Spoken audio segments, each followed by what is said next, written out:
You ready? Yes, I am. Well, actually, we just, keep it going. Welcome back. We already got this rolling. This is Shit I'm 30. I'm your host, Carla Ramirez. And your host, Anthony Bertram. Yes. And today we have an amazing, you're beautiful. Thanks, babe. I have been...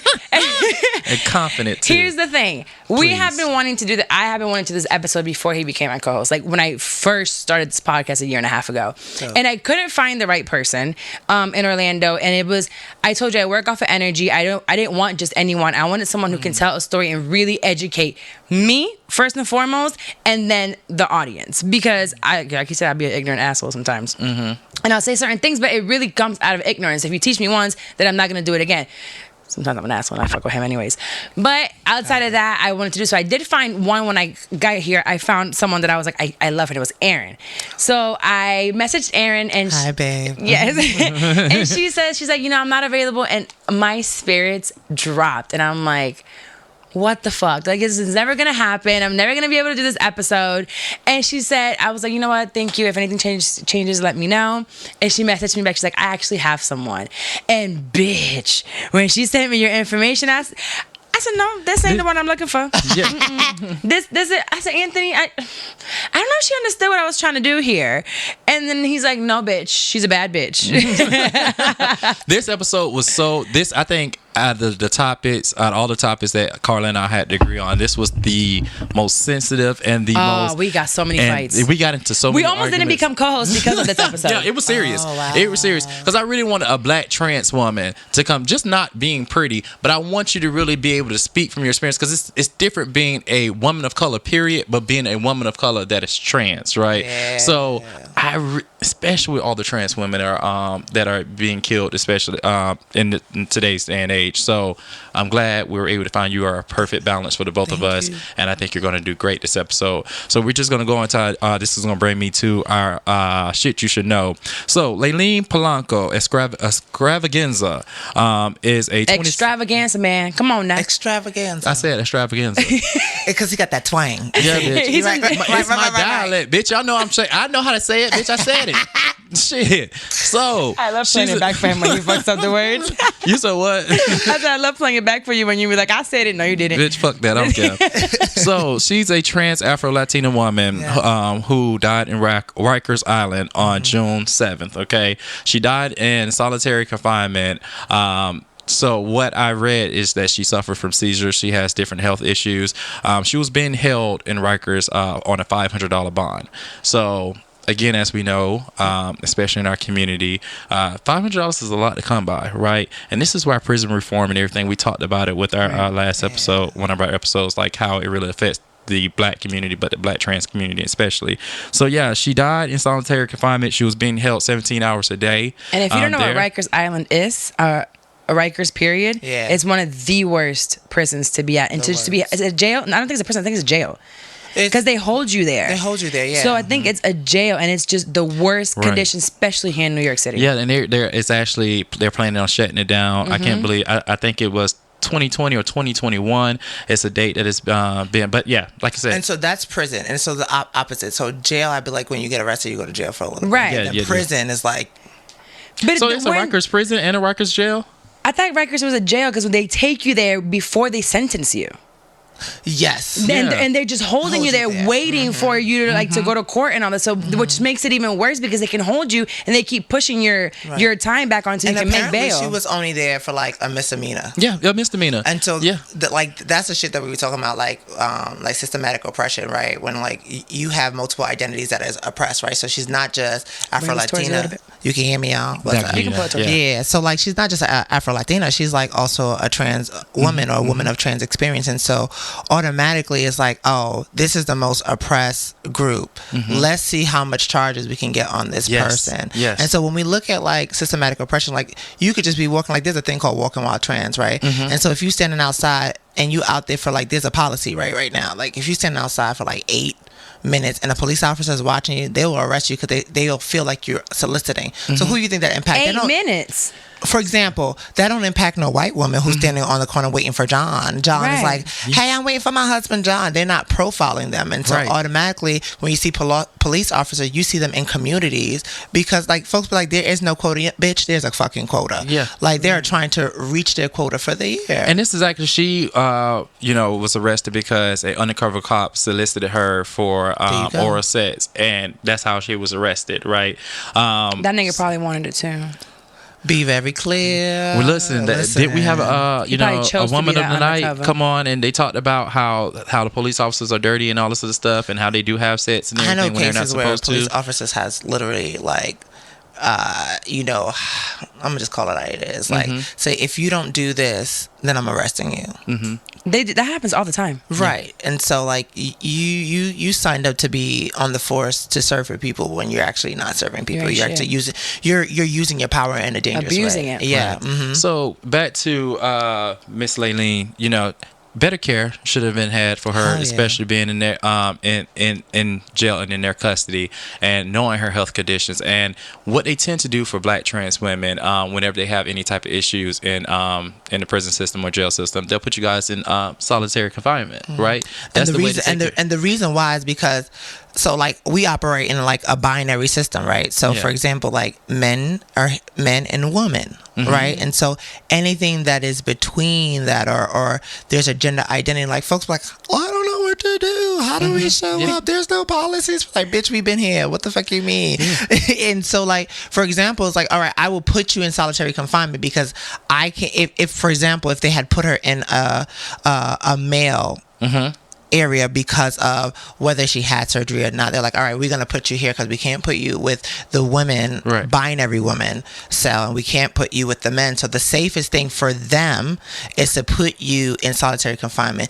Now, I don't know if anyone knows, but just turn off your light and be in the dark for 24 hours and tell me you don't go crazy. So imagine having that for days. Yes, that is inhumane. How many days was she in for? She was in 17 days, you said? Well, what, 17 hours out of a day. That's out of a day. So that's like probably coming out for like food or something. And I don't know the situation and whatever case may be. But I think the thing that bothered me, not trying to shift it, was that what bothers me is, like, we raise as community, and not saying just community, but just as people, like, we raise more money to bury people than when people are here. Yes.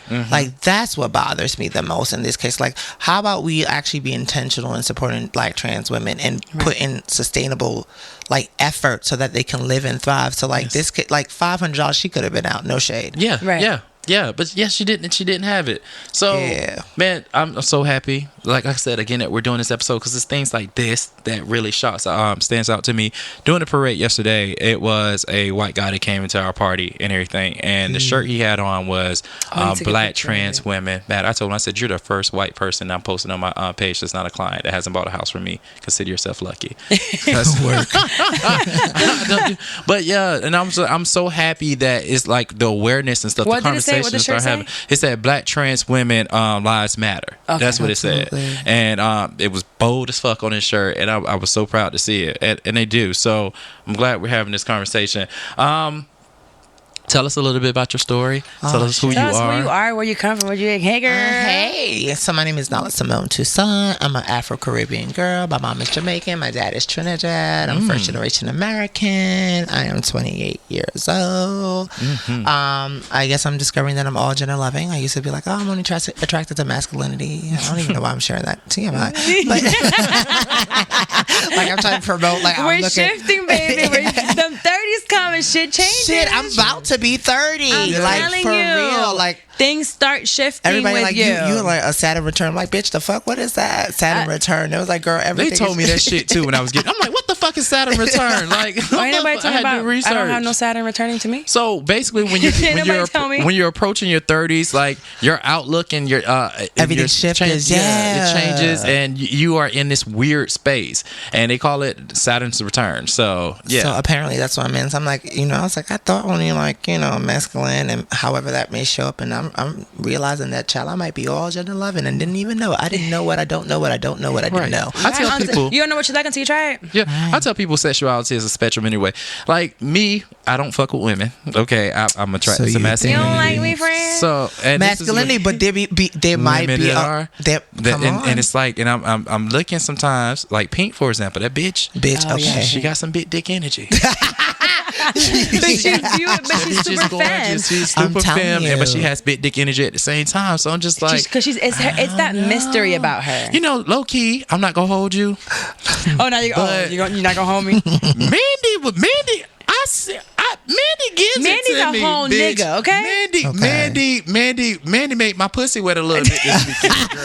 Like the way she was talking, the way she was, and listen, they were over there at the fucking party talking about. She's dominant. It was a guy that was looking to get paid, him and his wife and stuff. Yeah, pegging is a thing. A lot of people don't believe that. They definitely believe it with Mandy. It's real. That couple, we're gonna get off subject, but we're gonna go right back to it. Yeah. There was a couple at this party, and they are in an open relationship, been married for 9 years. That's what's up. And the man, they're both bi.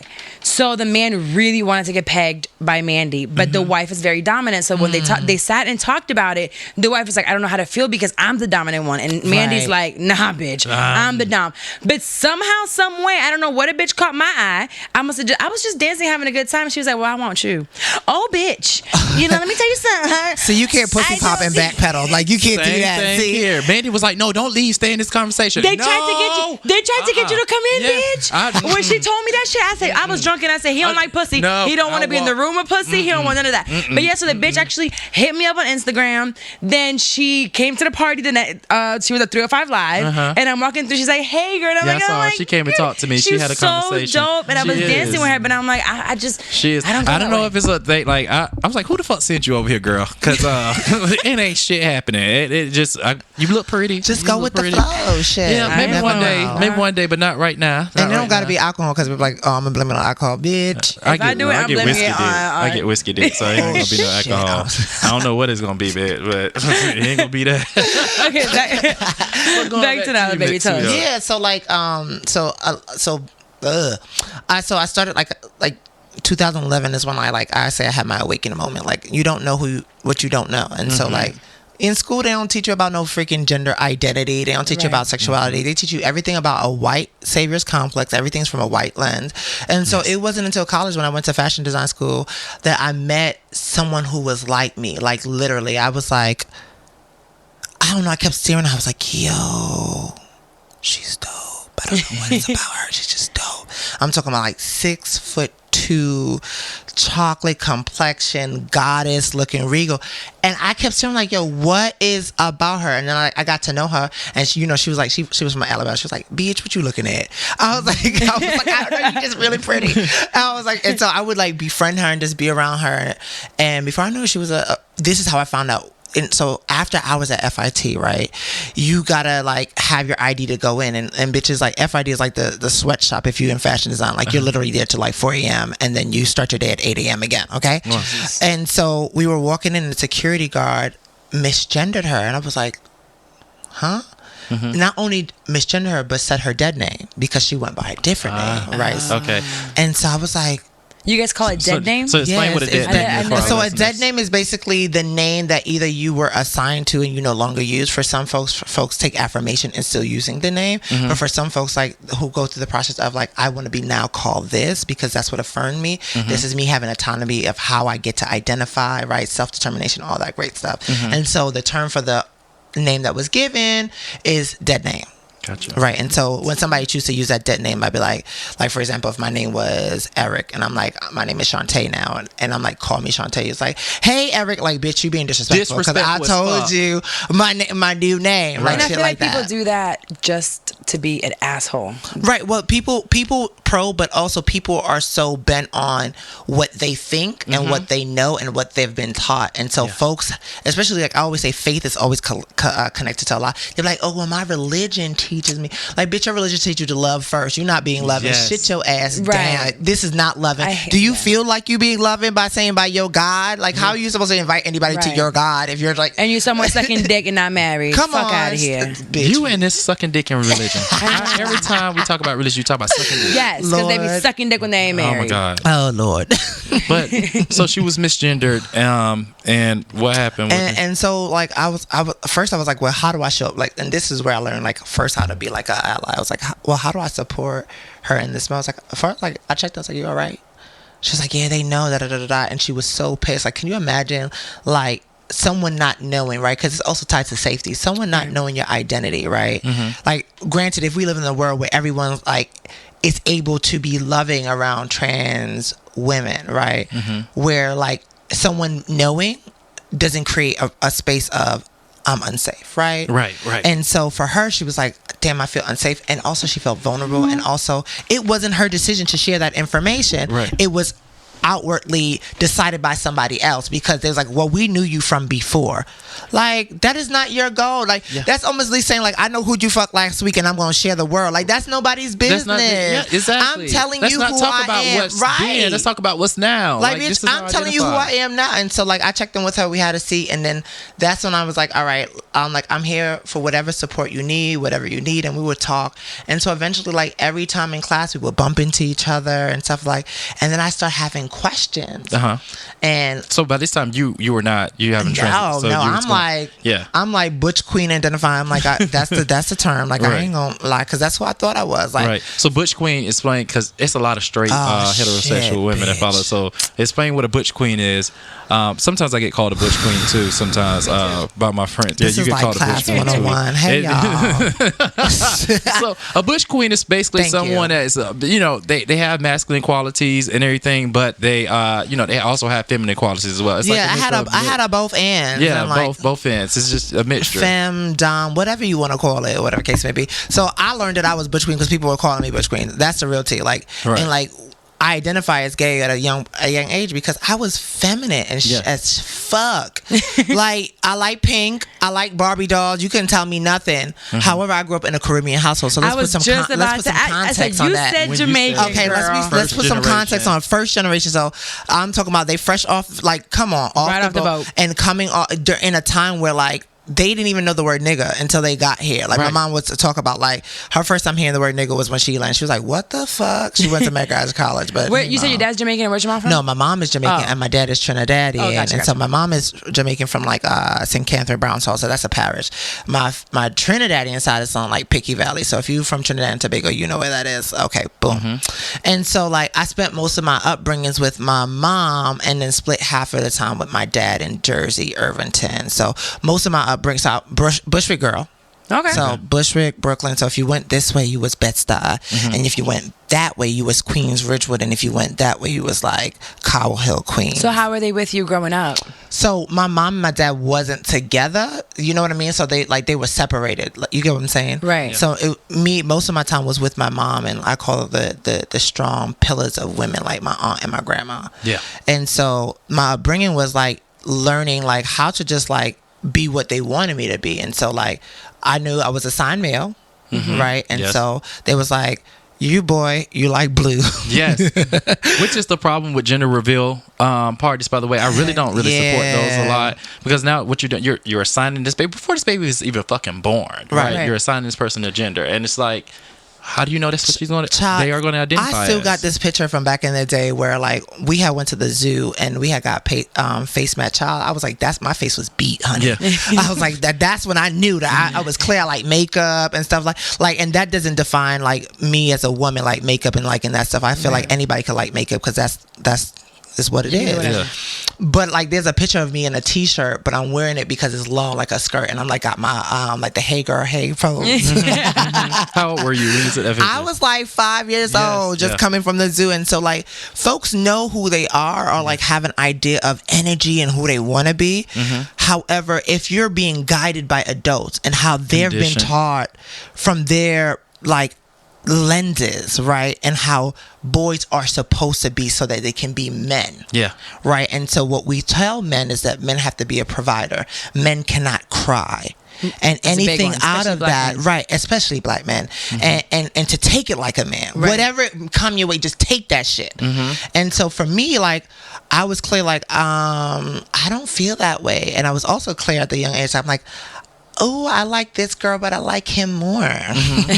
How were they accepting of you because you said you considered yourself a gay man? Well, so that's the thing. I had never come out, whatever that may be, because and the fact that we have to say come out is a clear identity that this world is a heterosexual world. Yes, it is. And that it's sexism world, right? So like the fact that I have to say I came out, what the fuck? Straight people don't gotta come out. The fuck? Yeah.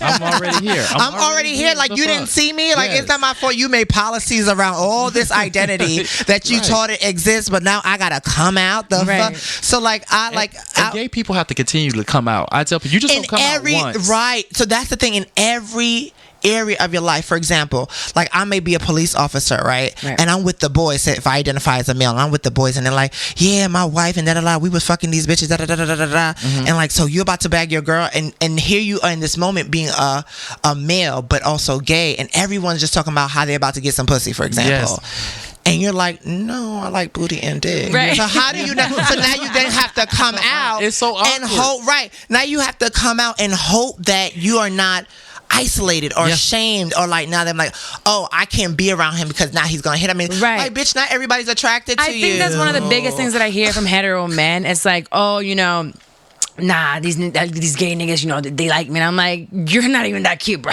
Relax. Not everybody wants your ass. And even if you was cute, you have autonomy to be like, nah, I'm not with it, and still be cool and show up in love. Like, I feel like folks just can't be loving and just like be like, let me vibe with you. Fuck all like who you like and what you like. I'm rocking with you because I'm rocking with you. Exactly. I tell you know, this is why I'm not attracted to straight men. For example, like some people actually go after that, and I don't. No. But yeah, it's just like they're looking at you like, what? For that ignorant ass thinking, because they all think the gay man wants you. It's just like, you don't want every bitch that's walking this planet, Queens right? Just came into the room. And just we just it's a whole bunch of people just came in the studio. I'm like, who the fuck is this? So, what's up, y'all? All right. Hello. But so going back to. So, because you didn't know what you knew that you liked men, but you didn't know. I didn't have the language. That's the piece, right? Yeah. Right. So here's the thing. Like, I remember it was like 4th grade. I was in Miss Brody class. Shout out to Miss Brody. I was in Miss Brody class, and like, I was struggling in school because I was being bullied for being feminine. Okay. And so like there was a moment like where my grades was like dropping and stuff like that. And so like I'm sitting down. What would they say? And they would be like, you know, they would use fag. I'm like, who is teaching these babies? Like, I look back, I'm like, who is teaching these babies about the word fag or gays? I'm like, oh, because their fathers probably be talking or their moms be talking like that. And so automatically folks was like, you're gay. Because they attach, well, if you have femininity in something that we say is identified as a male, then automatically you're gay, or you're a fag is what they use it, or sissy. And so like everywhere I go, I guess I had a lot of twitch in my hip, a little sachet, a little talk, a little sweetness in my voice. Honey, if you haven't changed, I can tell. Baby, you're a bad okay. bitch. Thank you. I tell people, you know, kids are born, they're the purest form of energy, right? They have been tainted by the world or anything like that, right? They are naturally expressing themselves the way they are supposed to be. And everybody's born with masculine and feminine energy. For example, Carla was born about 70% of masculine energy. And she still identifies as straight. So that doesn't... And woman. As woman, exactly. right. So that doesn't have anything to do with who you're attracted to, just because I can be a masculine, I can be a heterosexual male and be feminine as fuck. It doesn't necessarily make me gay. Exactly. So yes. And bitch, trust me, there have been times when like I'm like, oh, he's gay. They're like, no, that's his wife. Yeah. Okay. Yeah. Quickly get Are you sure? So even in that, like, because I was taught the same thing, so I was conditioned. So imagine me perpetuating the same thing. Like there's a thing like internalized phobia, right? So internalized homophobia, internalized transphobia. So imagine me also being conditioned while people were telling me who I was, right? And me showing up there. So I'm like, through like the ages of like 7 to 17, me liking boys, attracted to boys, and not saying anything. Did you date anybody? Oh yeah, bitch. Oh, so okay. Well, now let me be clear. Dating for women is much different from community dating. It's like, bitch. Oh, trust me, I know. I learned with this motherfucker right here. Because y'all be like, you're dating. Y'all be like, y'all courting. Like, no, dating is like, let's hook up, let's meet somewhere. I learned with this one quick because you gotta take me out to eat, baby. We gotta have some conversations. We're gonna go to the club. But that's cute. This one is like, what's your name? Here's my dick pic. But that's the thing. That's cute for someone straight because y'all have a world where you can exist that way. If you black and you gay, like you have to find safe spaces. It's almost like, and I say it's always something I don't like to conflate, but there's parallels like when you're black and you're in a white world. Does that make sense? And so like think about it, if with segregation, black people had to find safe places where they can love, create joy, and just be. So when we're in this world of like, you're not accepted.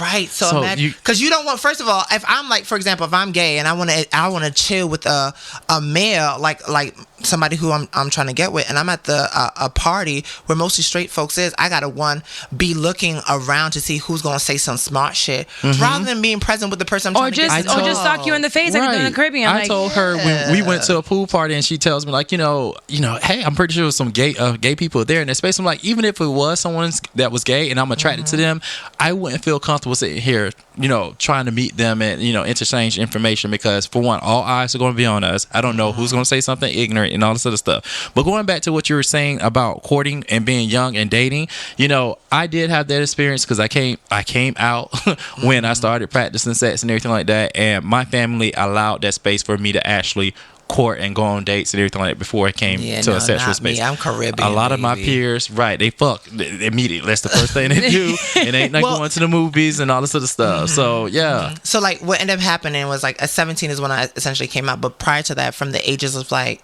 I think 13 to like just starting high school, 14 or whatever the case may be, I had met this lesbian girl. Her mom was dope. She was Panamanian. So I was like, yes, I found like somebody who was like Caribbean, but she was like, fuck that, I like guys and girls. And I'm like, she's only 13 years, and her mom was like, it is what it is. It is what it is. And so I would hang around with her all the time, and that's when I was like, oh, I can be myself. Yeah. Right. And so that was your safe space. Yeah. That was my safe space, to the point that my mom was, I remember my mom called, her mom was like, Mrs. So-and-so, I don't know who you is, right? But I know what kind of parent would leave their child. Like, she was going off. Did she think y'all was fucking? You and the girl? No, but her point was like, why my child hasn't been home in 4 days?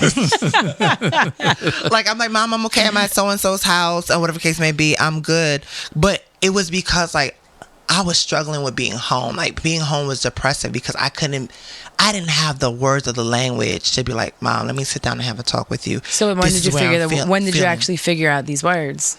Was it that day with your friend in college? No, I mean, like, you know the words. Like, you know, because everyone is telling you that you're not like me, so you're gay.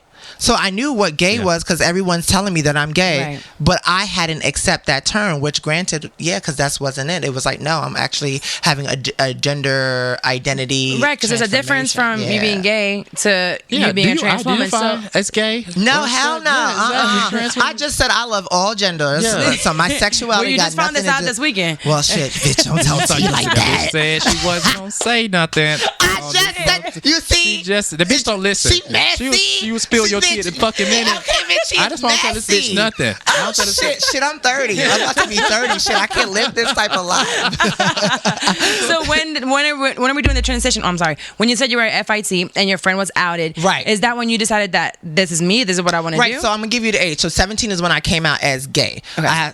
I tell my mom she was cooking. Don't ever do that, y'all, because like. Caribbean. I told my mom when she was cooking too. Bitch, that is not the time to tell people. I'm like, this is a hot stove, and Caribbean people. Oh, we was cutting collard greens. Right. We ain't cook yet. Didn't get in the water. No. She had the stove. I remember she was making like because my favorite dish is ackee and salsa, like traditional. Ooh, I love with that shit. provision. Well, other Trinidad say Parisian, but it's like steamed dumplings, yam. Okay, bitch, stop. I'm hungry. Right. And so I'm telling her, I was like, Mom, come.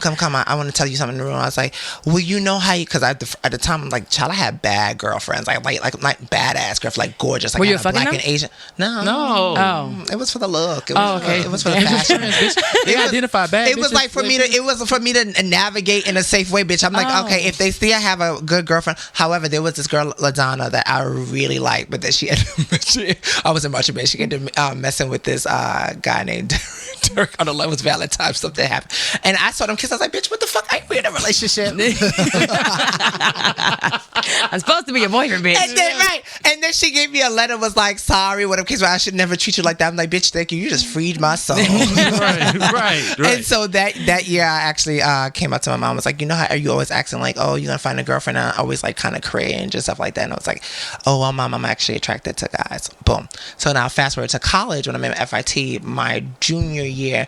So college was like bomb ass, because this is when I start wearing makeup. I'm talking about like smoky eyes, beating my face. Cause I'm like, I'm with a lot of Asian white folks who's just like, their parents is like, yes, my baby's queer. You know, go ahead, Tommy, do whatever you want to do. Yes. And so I'm like, bitch, I want to have liberation the way these people are moving. So catch, mind you, I did not dorm. So I'm putting that for a reason. I did not dorm. However, my black ass had a locker. And so I would pack my clothes from Monday through Friday, literally to Saturday. And I would shower in the locker room and then sleep in. Sleep where? And sleep in the computer room, because it was 24 hours, girl. Oh. And so I would have my makeup and be my fit. And after that, I got tired of doing all of that. So I just How long did you do that for? For about the first year. And you did that because? No, as a matter of fact, for about the whole. And you did so you wouldn't have to go home and they would see you and your makeup? Because I lived in Bushwick, Brooklyn, before Bushwick, Brooklyn turned into like Williamsburg, whatever they want to call it. I lived in Bushwick, Brooklyn, which is next to Bed-Stuy. Well, bitch, at some point I was like, bitch, if we gonna fight, we gonna fight. It is what it is. Like at that point, I had reached that point. I was like, you know what? If I'm gonna fight, I'm gonna fight, but I'm not gonna fight fairly. So I always had like mace, dog mace. I had like socks filled with Riviera canned sausage and coins. Keep your peace, like, bitch, it was always like everybody was like, "Why your bag so heavy?" Because bitch, I got tools. I got resources. But what's crazy is that you have these not just for your safety, but just because if someone were to find out who you are and what you feel and who you truly are, you have to defend yourself. So here's the thing: because I grew up in Brooklyn and Bushwick, and everyone was always saying I was gay, and I was trying not to be gay. Eventually, when I wore makeup, they was like, see, bitch, I knew that he was come on. How ain't nobody knows? See, we told you. And so at that point, because everybody was saying, I was like, well, if you're saying it, then I'm going to be who the fuck I want to be. Right. And so now I'm coming in with like tight. This is when like Kanye West came out with the tight pants and you remember the legging pants. Forgot. So I had that. I was wearing blazers with this deep V-neck shirt.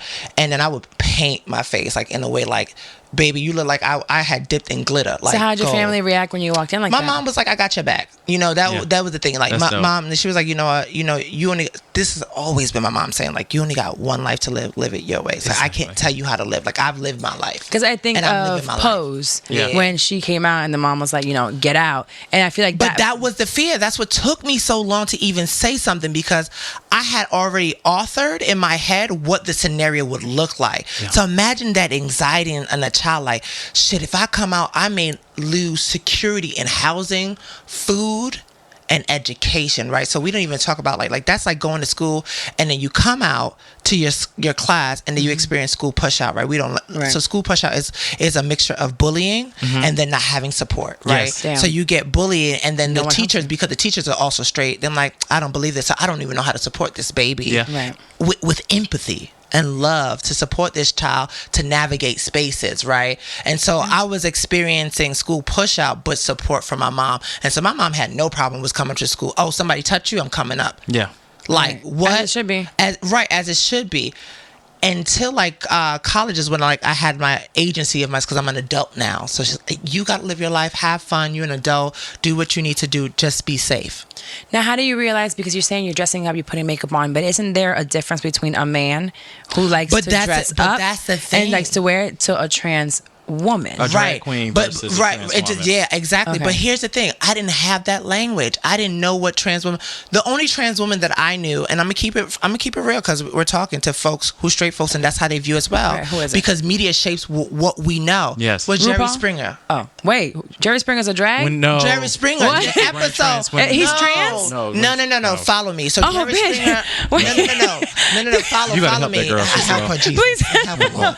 So, I thought I learned some new shit today. Okay, go ahead. So, like, for example, like on Jerry Springer, there will always be this episode on Maury Povey. Remember that show? There will always be an episode like, this gorgeous woman, but it's a boy. Oh, yes. That's how they would bring out 10 of them and figure out who's a man and who's a... I didn't realize how problematic that was. Right. Oh, my God. That was one of my favorite episodes, bitch. I'd be like, number 3's a man. Because we get so excited about this deception... Wow. Porn, like what is it called? Like trauma porn kind of thing. We're like, oh shit, she really a man kind of thing, rather than us using the proper language. Like, no, this is a woman of trans experience. Yes, or even when it comes to music and shit, Lil' Kim, Cardi B, all them talking about when they are referring to niggas and shit like that in a derogatory way, they will use trans people to try to correlate that. Or like Cardi B was like, I get back with a nigga by getting him drunk, and we'll have a threesome and shit like that. Yeah, and then surprise bitches are tranny. Or you telling a motherfucker that you was a trans and we told you that shit was fucking problematic. You like to tell people business, bitch. I'm gonna tell your business. Yeah, shit like that. Shit like that. I would do that shit. You cannot do that. I have done it a lot. So I used to. I thought it was once. No. So I used to work at a pawn shop. A pawn shop? Yeah, my family owns pawn shops. Yes. Oh, wow. So I've worked in a pawn shop for years, and as I'm sitting there, they don't usually see a woman behind and a woman who is the boss on top of that. So they come up to you, and I do have a lot of manly energy, so I'm always dressed in sneakers and I have pants and t-shirts, and they will come talk to me, and then they will get a little ahead of themselves. I'm like, all right, chill, like, I don't want you like that. Like, just stop the flirting. Let's just get together. And then they would keep going and keep going. So I'd be like, well, you know that my name was Carlos. And they'll be like, what? And they'll be like, what? And I'm like, yeah. So I mean, unless you're with it, are you with it? No. I will say this. I got friends who do that, and I'll be telling them, stop playing. But catch. I'm like, but that's how you know privilege that you have. Yes, right? For sure. Because I know I would be terrified. So I just did it recently, right before we did this episode with a guy that I'm kind of talking to, and I wanted to explain to him about why I wanted to do this, and he doesn't get it. So should you just say that on the mic that you talking to somebody else? Oh fuck, I'll bleep it. I am. I'm not talking. Don't keep it on there. We ain't cutting shit out. No. It's out there. You come on. Keep talking. Get back to the point. She's been. I got that energy. I make you listen. I'm like a kryptonite. I ain't dropping this for another 6 weeks. No, you're not, bitch. You just said we gonna keep it for Pride Month, bitch. Go ahead, tell your story now. So I'm telling him. I'm explaining to him about why I went to this episode, and I do get what I've always heard. I want you to actually tell me how you combat this. They're like, you know what? Well, I'm a big black man, and I have the same struggle when I walk out. People want to kill me just because I'm black, and I compare that to Black Lives Matter to All Lives Matter. I'm like, that's not what the issue is, what we're talking about right here. I'm talking about black trans women. It doesn't matter. I get it that black men have an issue, but that doesn't cancel out the issue that we're having with black trans women at the moment. But here, I'm going to break it down.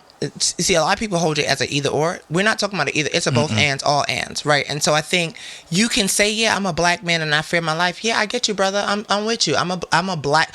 No matter what my gender identity is, right? I'm a black person too, so I can relate. Right. Same struggle, but however, I understand as a black man, they are targeted more. Correct. So black trans women, right? Because you got policies. So what men forget is that they do hold some type of privilege where they can say something once and it be that. Black women have to say something 3 times, right? And so when you're talking about black trans women, I can say something. No one listens. No one listens. But I could be like, hey, they are stabbing me. I needed a whole safety. All right, bitch, you be all right. Bitch, the fact is that this the 10th, the lady I just talked about that died, it's the 10th person that died this year, black trans woman that died this year, right? Yeah, in June, it was like 6 back to back. Boom, boom, boom, boom, boom, boom. No one is listening. No one is really helping. That's why when that white guy wore that shirt, I was like, dude, y'all motherfuckers are finally waking up and paying attention. But here's the thing: a lot of it is tied to. So a lot of people's like just black, but it's gender-based violence. Like regardless of anything, like a lot of the stuff that's happened with black trans women is also connected to women and young girls. Like we got misogyny, right? Straight, so we got right. So we got young black girls missing. Now, and I'm not using this to deflect what's going on with black trans women. I'm saying these are a lot of things that's happening to black women. Girl identity, women across the gender spectrum, where no one is listening, no one is showing up to potentially protect young girls across the identity spectrum. I hear a lot too, and so I want you to tell me what you think about this. And I hear a lot from straight men and that are, we're ignorant to certain things. Go ahead, say and that. It's, you're getting killed because you're not telling us that you're a man. Like, don't fuck with me. They're like, if you don't tell me and I sit here and fall for you and I fuck you and then I find out that you deserve to die. Which Lil Duval said that at one point in time and he got like dragged for that. And I understand that you're taking away if you're not saying it, you're taking away a person's choice, because I wouldn't want someone to take away my choice. But bitch, let me break it down. So break it down for me. First of all, everyone when they date do not tell everybody everything. Correct. You're right. Does that mean someone should be killed? No. All right. So that's just a basic question, right? And so if I'm saying that I know I'm a trans woman, right? Here's my thing. I always put the energy back on the ownership. If you don't want to date trans women, ask every woman that you date, are you trans? How about that? Yeah. If you don't want to date a trans woman, how about you ask everyone that you meet, like, are you a trans woman? Right. No? All right, I can get with you. That means you only like binary cisgender women. So if, as a male, they should basically ask first? If you are so afraid of being with a trans woman, come on, having sex with a trans woman, then why not act? Like people are scared of catching. But here's the thing: it's like, and Laverne Cox always says, like, your attraction to me doesn't mean that you should murder me. Right. And so what often happened, and I actually want to change that theology driven about like there's a deception thing, because the reality is that folks, we have language, and the thing is like, are we actually creating a safe space for folks to be able to be vulnerable? Like, I am a trans woman, and someone be like, all right, you safe in this space. If I didn't have to feel unsafe to be who I am, then I could be like, hey, I'm trans. I'm walking around in a trans, which already says to this world that we are living in a heterosexual, binary, right? World. Like, and it's not encompassing. It's also of everybody. another one that I hear is, well, you know, if they don't tell me yet, they can't have kids. So they taking away my, you know, I'll fall for them. And I'm like, you know how many heterosexual women are out here that can't have children? Or don't want to have children? So I get. I've been in relationships like that. Like, I was dating this dude. Like, this is after like. Again, like, I stepped into like my awareness of who I was, and like starting to take the regiment to like be on hormone replacements and stuff like that. And I was in this guy who my friend from FIT like had hooked me up with him, because we were supposed to have lunch date or whatever the case may be, and she was like, I was with him and he saw your pictures. He was like, yo, who the fuck is that? And he was like, I want to get to know her. And she was like, and so in this place, it put ownership on her to like, do I tell him? Do I not? Right. Does she? Do you want her to? But what she did tell him. And she said, I only told him because I wanted him to, which we'll discuss that in a minute. But she's like, I told him because I wanted him to understand, like, this is my sister. And if you fuck with her, be very clear that you know what you're getting into. Like, you're not just playing around. So she didn't give me the autonomy to tell him. You're right. Essentially. Which so at the end of the day, him? I'm giving you like, no one should just easily out someone like that, right? Because like at the end of the day, that's like me being honest with you about something, and you be like, bitch, before you date this person, just know that she got PTSD or something, and she alcoholic. The bitch like bipolar. It's like that's not your place. Like, you gotta allow people to have autonomy over who they are, and allow them to share their story. But she did that, and he was like, nah, I'm with it. I still want. So what about a trans woman pre-op? Does she need to tell him the first time? Because there's no pussy there. But that's the thing. So I think what I hear you saying is like, if you don't have the surgery, that don't mean that you have to tell. And it's like, no, she shouldn't have to tell, because. But there's a dick there. Like, if I'm a man and I want pussy and I see you and you look like a woman and I'm attracted to your energy and I love you, now I want to fuck you. Now I gotta fuck. But see, that's what you reducing the connection, is that it's all about sex. And so like everybody's dating is not all about sex. Yes. How do you tell that person? But sex is coming. Or not. What? Because not all right. We gonna fuck at one point in time. Or not. That's you. Why not? But that's like saying that men are easily granted to somebody's pussy. No, I'm easily granted to somebody's dick too. But you don't know. So that's like me meeting a dude, getting to know him, and I really feeling him, and I'm ready to fuck, and it's like, there's a pussy there. What am I supposed to do with that? I don't want a plastic strap on. But here's the thing. Like, I think, and this is what goes to the privilege that people have to, like, I have to know. Regardless, you don't have to know shit. I ain't gotta tell you shit.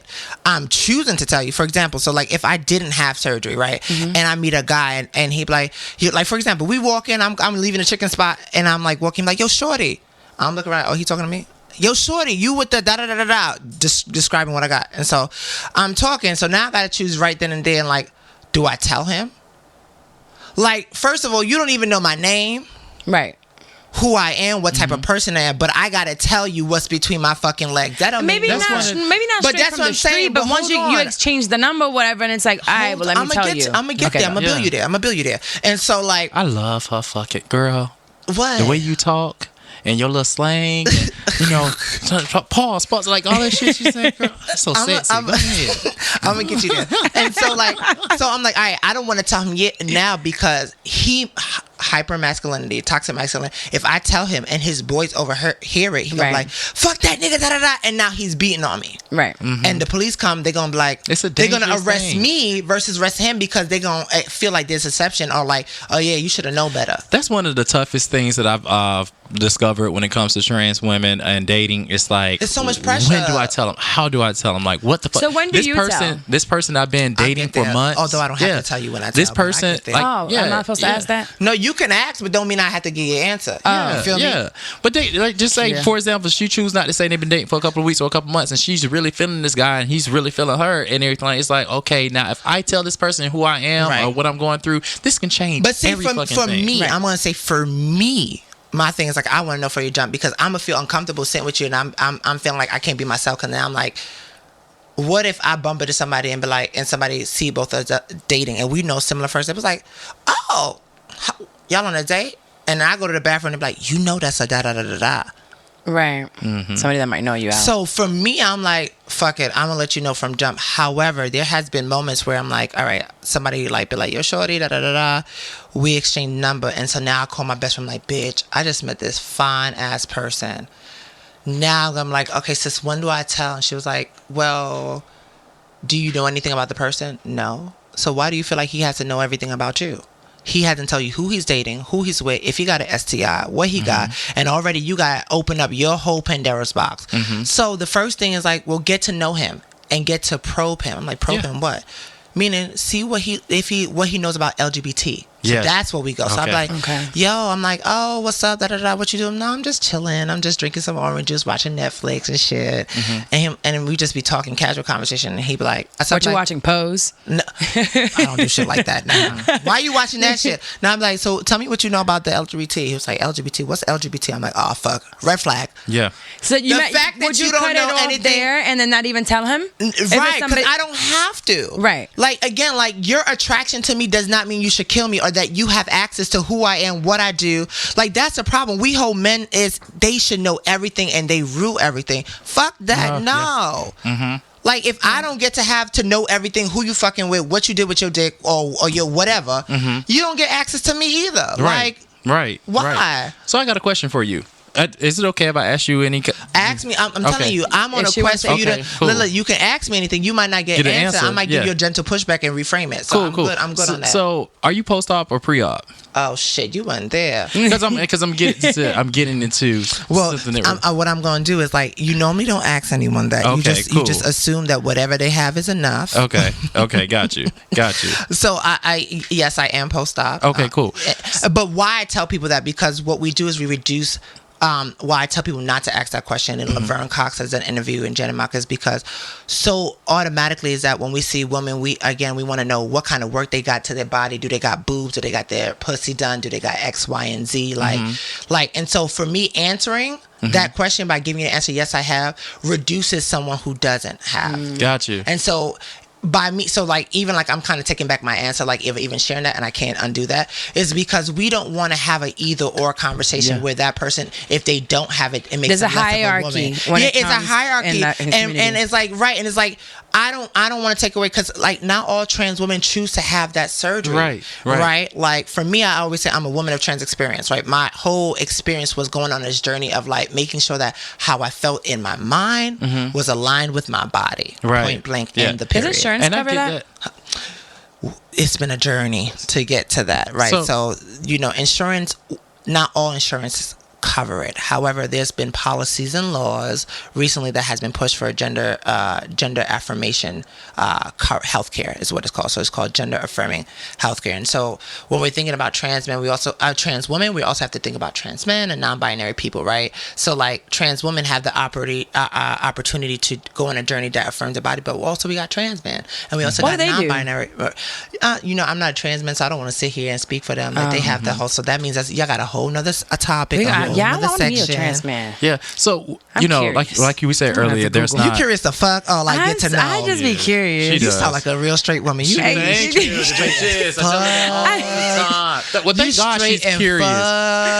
I'm curious because when I see it, I don't want to say something the wrong way. Like, okay, can we talk about this? The word tranny.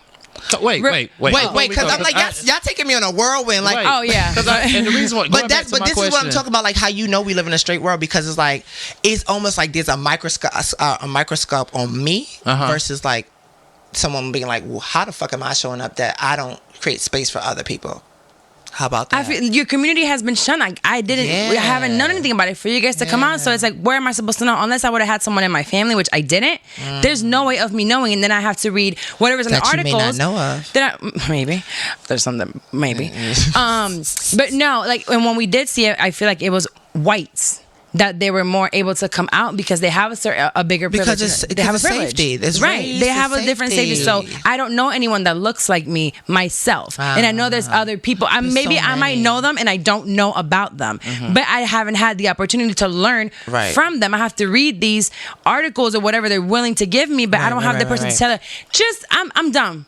I don't know when it comes to this. I don't know if I'm supposed to ask. Are you free or opposed? But that's the beautiful. Like I always say, like you don't know what you don't know, until you know it, right? Right. Yeah. And so I'm okay with somebody generally being ignorant. I think where I get a little like, fuck, you just being dumb as fuck, and not saying that you're being dumb as fuck, is that people sometimes like you do. I would say it like, girl, I love you, but you being dumb. Right. I would say it, but like I feel like folks like have access to like TV and Google and stuff, and rather than taking the time like, I know that's not my community, let me sit down and learn. Right. Yeah. Like, because like the end of the day, we still got to sit and watch policies. We might not be Republicans, but we still have to know about the opposition side so that we know how to show up in the world. And so I say to people, like, if you're going to like navigate this world, you have to know about everything. Like, even if you take like 2 minutes to be like, oh shit, I ain't know that. Right. Like just 2 minutes. So the reason why I asked you that question about the post-op pre-op thing, we said earlier that it's not a lot of representation for LGBT or the trans community, black trans community, but Pose has allowed that, right? It's one of the first shows that has LGBT cast and producers and stuff like that, people of color. Yeah.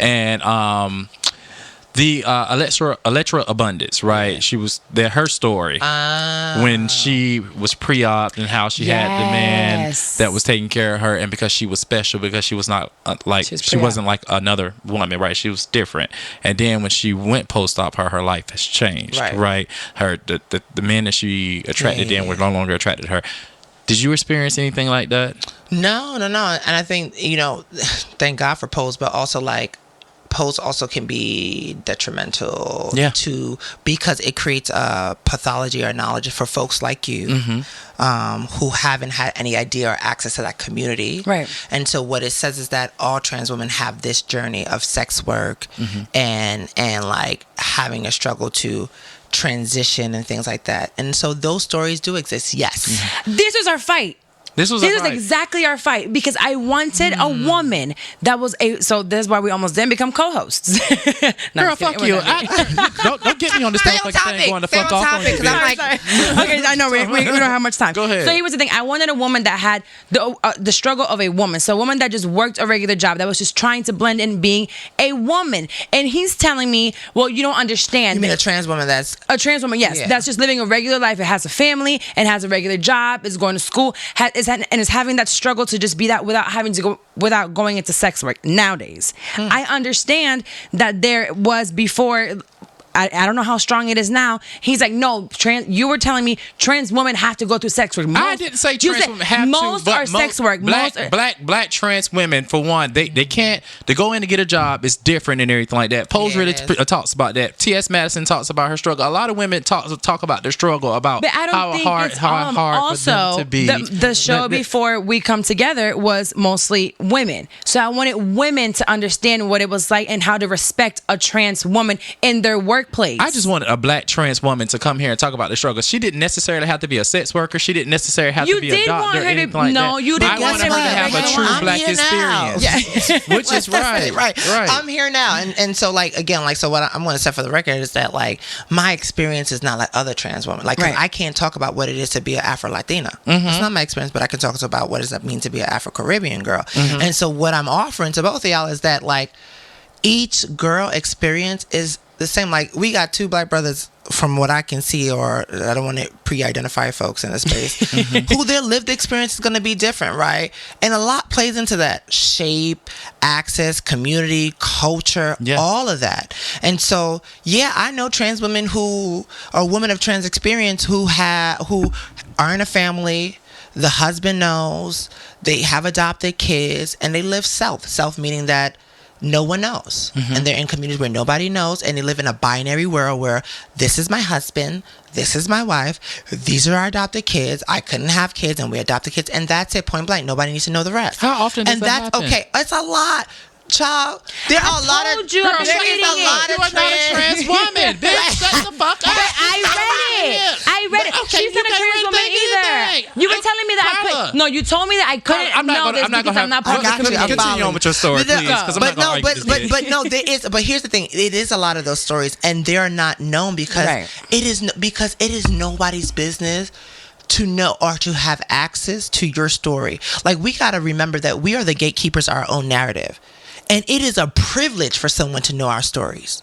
Right. We don't have to share our stories. We can choose that. But by sharing our stories, it educates people, right? And it also give access for those who may be struggling with that. So there is a both and in that. Not but everyone also wants to educate. Remember, and that's a piece. As open as we are, I'm allowing people to come into with this podcast, and even with you now, you were a little scared. The same thing what happened with Dex. Once we open up and we want to educate, we're opening up the floodgates for people to come and judge us, for people to have access to us. And so that's where you won't live a regular life like the people that you're saying they just want to be in their own bubble doing their own thing. So what we're saying that everybody got a role in the world. Like everybody has a purpose. And so for those who choose not to, all right, I got you. I feel you. Do you live your best life? That's fine. And for those who choose to, I got you.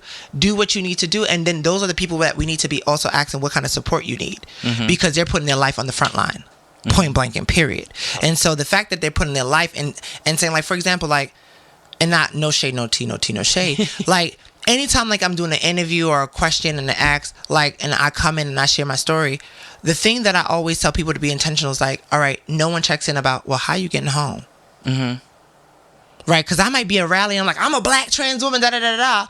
And everybody like, oh, thank you for being so courageous. Yeah. Thank you for being so brave. And then everybody go in their cliques, but nobody's like, how are you, black women, safe? Yes. How are you, black women, getting home? What do you need? And so what my challenge for folks and what I'm always requesting that folks show up intentionally about actually creating that community that they say that they want. And so if you know that I am the most marginalizing community, then you should be like, sis, how you getting home? You need an Uber. Wait, I ain't got them kind of coins, but I'll ride with you halfway, and then we figure out a system of support to make sure that you're safe, so that you're living another day. And so that's what I'm talking about when we're talking about community, that we are responsible for each other. If we're talking about a world like where we're actually holding people together in love and light, we are responsible for each other. Right. Daniel brought it up in an episode, on our Muslim episode, and when I talked about Malaysia that was murdered, he was like, our jobs as black LGBT brothers is to protect our black LGBT sisters. Right. Pretty much. We're supposed to create a safe space for them. And I was just saying in our last episode that we just did, when I was standing on the line to go to a club in a Hell's Kitchen,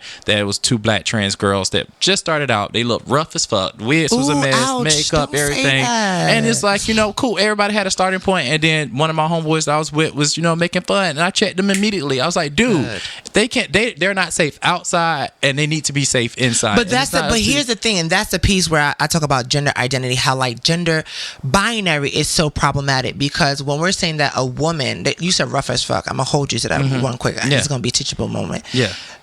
When we say beauty, often beauty is connected to the European structure. And so imagine, even like, again, like I said, there are parallels between whoever your viewers is, straight woman, black woman, whatever case may be, is that black women often haven't seen as beautiful. And so you said black women, black trans women. So that's why I'm making a connection, right? That black women often aren't called beauty, but white women will steal everything and be praised. Right, praise for like wearing box braids, hoop earrings. As the friend, bitches. But no, catch. Follow where I'm going. But they're seen as society has molded the European features as beautiful.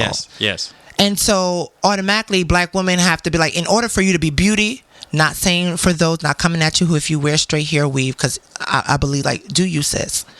Right, but like. We have to change our hair texture, put weave in our hair to be, and it gotta be down to our butt, and we gotta be swinging it and shit to be pretty. When we contour, like the whole point of contouring is to make the nose smaller, the cheeks higher, the face thinner. Yeah. Okay. So all right, and so when you say rough as fuck, is that we are connected to in order for them to be soft. No. Soft is also so connected when I said rough. The weave was old as hell, girl. The weave was bad, child, and the clothes was, I got you. Fit. I'm gonna hold you to. Yeah, I'm do it. Because I check people too. So because if you checking them, like even like your language and how you, because we all saying that we showing up in love, right? So even like you saying like rough as fuck, like like I get it. I hear you. And what I'm doing is calling you in to say, like, access is access. Like, we know as people of color, we all don't have it. We don't have it. So that rough as fuck is like, it doesn't even exist because we all trying to navigate the way we trying to navigate. And that was my point. So listen, I didn't call them rough as fuck. Even if in my mind, we all, when we see someone, we immediately judge them, whatever we think, like, girl, you could have did better with them shoes. You should have put some lotion on your feet and all this stuff. I would never say that shit out loud, right? Especially in space. And this is why I was trying to tell, like, listen, I understand your opinions that you have about them, but what you're not going to do is make fun and bring it up in this situation. You don't need to say anything. Sure, they'll get there. But when I think about it, but that's the piece I'm holding you to get there. Okay, is that you have an idea that they have to get somewhere rather than that might all come from. Well, you know what? When I see some these hippie white girls with them nappy ass hair and they mean to have these ugly ass clothes that I think are ugly, but they actually that's how they want to look. Because what I'm offering to y'all is that we meet folks where they at. We do. Point blank, period. Like, how about we just love up on people how they show up? Like, you feel what I'm saying? Like just accept them accept everybody for where they at, right? You don't want them to be made fun of. You don't want it. Because we have an idea, like, let me upgrade you. Like, let me put you in a project, like, no, yeah, like you get what I'm saying, like, I mean, maybe that's where they are, and then like that's okay. I let them for be. them. Yeah, let them be. And it may not be my cup of tea. It's different if somebody came to me like, yo, sis, I like how you look. Help me get there. Then I'm like, I got you. Yeah. But if I'm not going to oppose my ideology of what your beauty standard is supposed to be, like, when you might be content about what your beauty look like. Right. So I got to celebrate you in your right now. Yeah. I shouldn't wait till you look like how I want you to look like to celebrate you. And that's what we do in the world. And I think, like, we got to shift that narrative. And that's exactly what my point was. What my point was. So I'm damn, we got so much to do. I know we got so much time, but we have to wrap it up because we got another one coming out. This is what I hate about not being like in our own studio. New York is so different. That just means it's part two. Like, when you post it, they're like, bring her back. She got a lot to say. And we will. No, we definitely will, because I want him to come back up before I go back to Florida. We're gonna talk about that, bitch. Wait, so you based here? No, I live in Orlando, and she lives in Orlando too. I'm here for the summer. She has the privilege to be here for 3 months, and it's expensive as fuck for me to be here for a week. You can stay with me. So, girl, y'all don't have AC in that damn living room. That's part of my damn shit talk. You can sleep with me. Yeah, so I do have to make this point before I go. Is like, everything that was shared today from me, everything that was shared from me today is only from a lens of my experience, and so that doesn't make it factual. That doesn't make it a stamp on all narratives. Set in stone, yeah. And so what I'm offering to, like, your viewers is that if you're listening, only connect the story to my story, and there may be parallels to someone in your life that may have a similar story. That doesn't mean that that's their story. And so what I'm offering to these people who are listening is to, if you really want to get to know a person of trans experience, that you create space for them to share, right? That you also listen, not with your already listening ears or your lens, but you say, what do I need to do for you? Right. How, like, my thing when I started transitioning with my mom when we were struggling, because for her it's like she lost a son.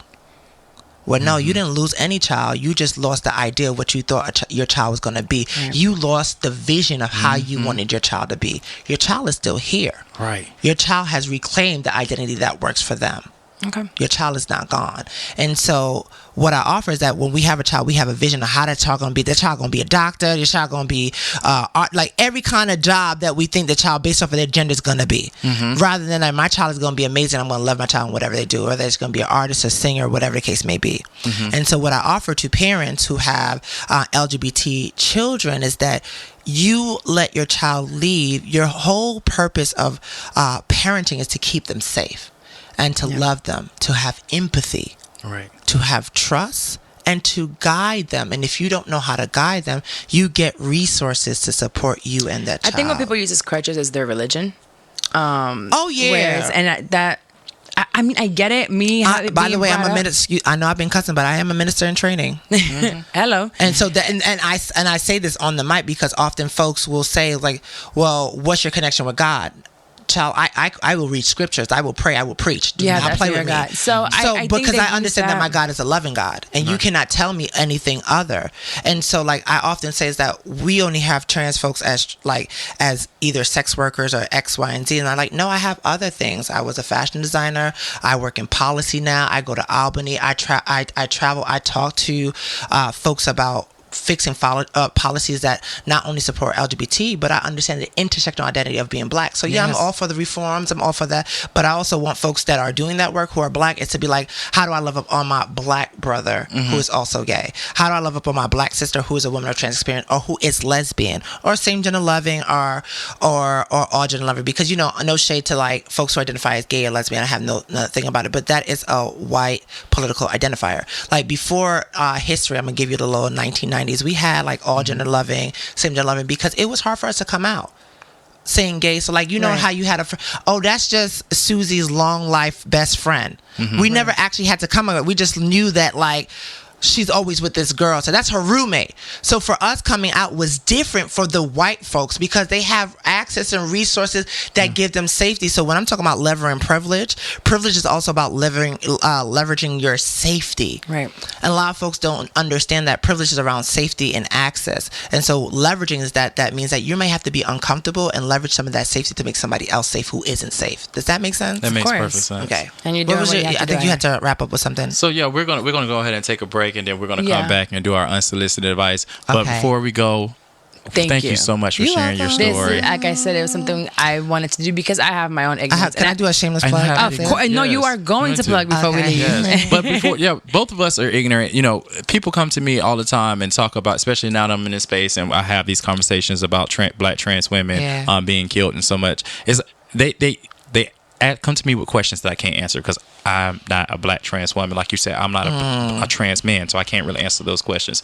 So I'm ignorant in spaces and certain things. And same thing for her. And me too. Yeah. So I'm ignorant too. We're here, and both of us just learned so much about. I learned a lot, and I want people that think the same way that I do. Yeah. Because there's certain questions that I ask and like, oh my God, I would never ask that. If I don't ask it, who's gonna answer it? But what I want to say is like, don't do that no more. That Carl, I used to be Carlos before. Oh, like stop. All of us are told that. We try to check her on how she's because you know at the end of the day gonna be like, shorty, I'm with it. Like don't use that to like if you don't like them because and because there's an assumption is that. And why I'm calling you in on that. That is wrong. But it is wrong, but that there's assumption that trans women shouldn't be attracted. Yes. Be attracted. So by you doing that you're setting a tone that trans women are not attracted. You're not getting accepted when I'm wrong. Bitch, I know that there's a plethora of people who likes me.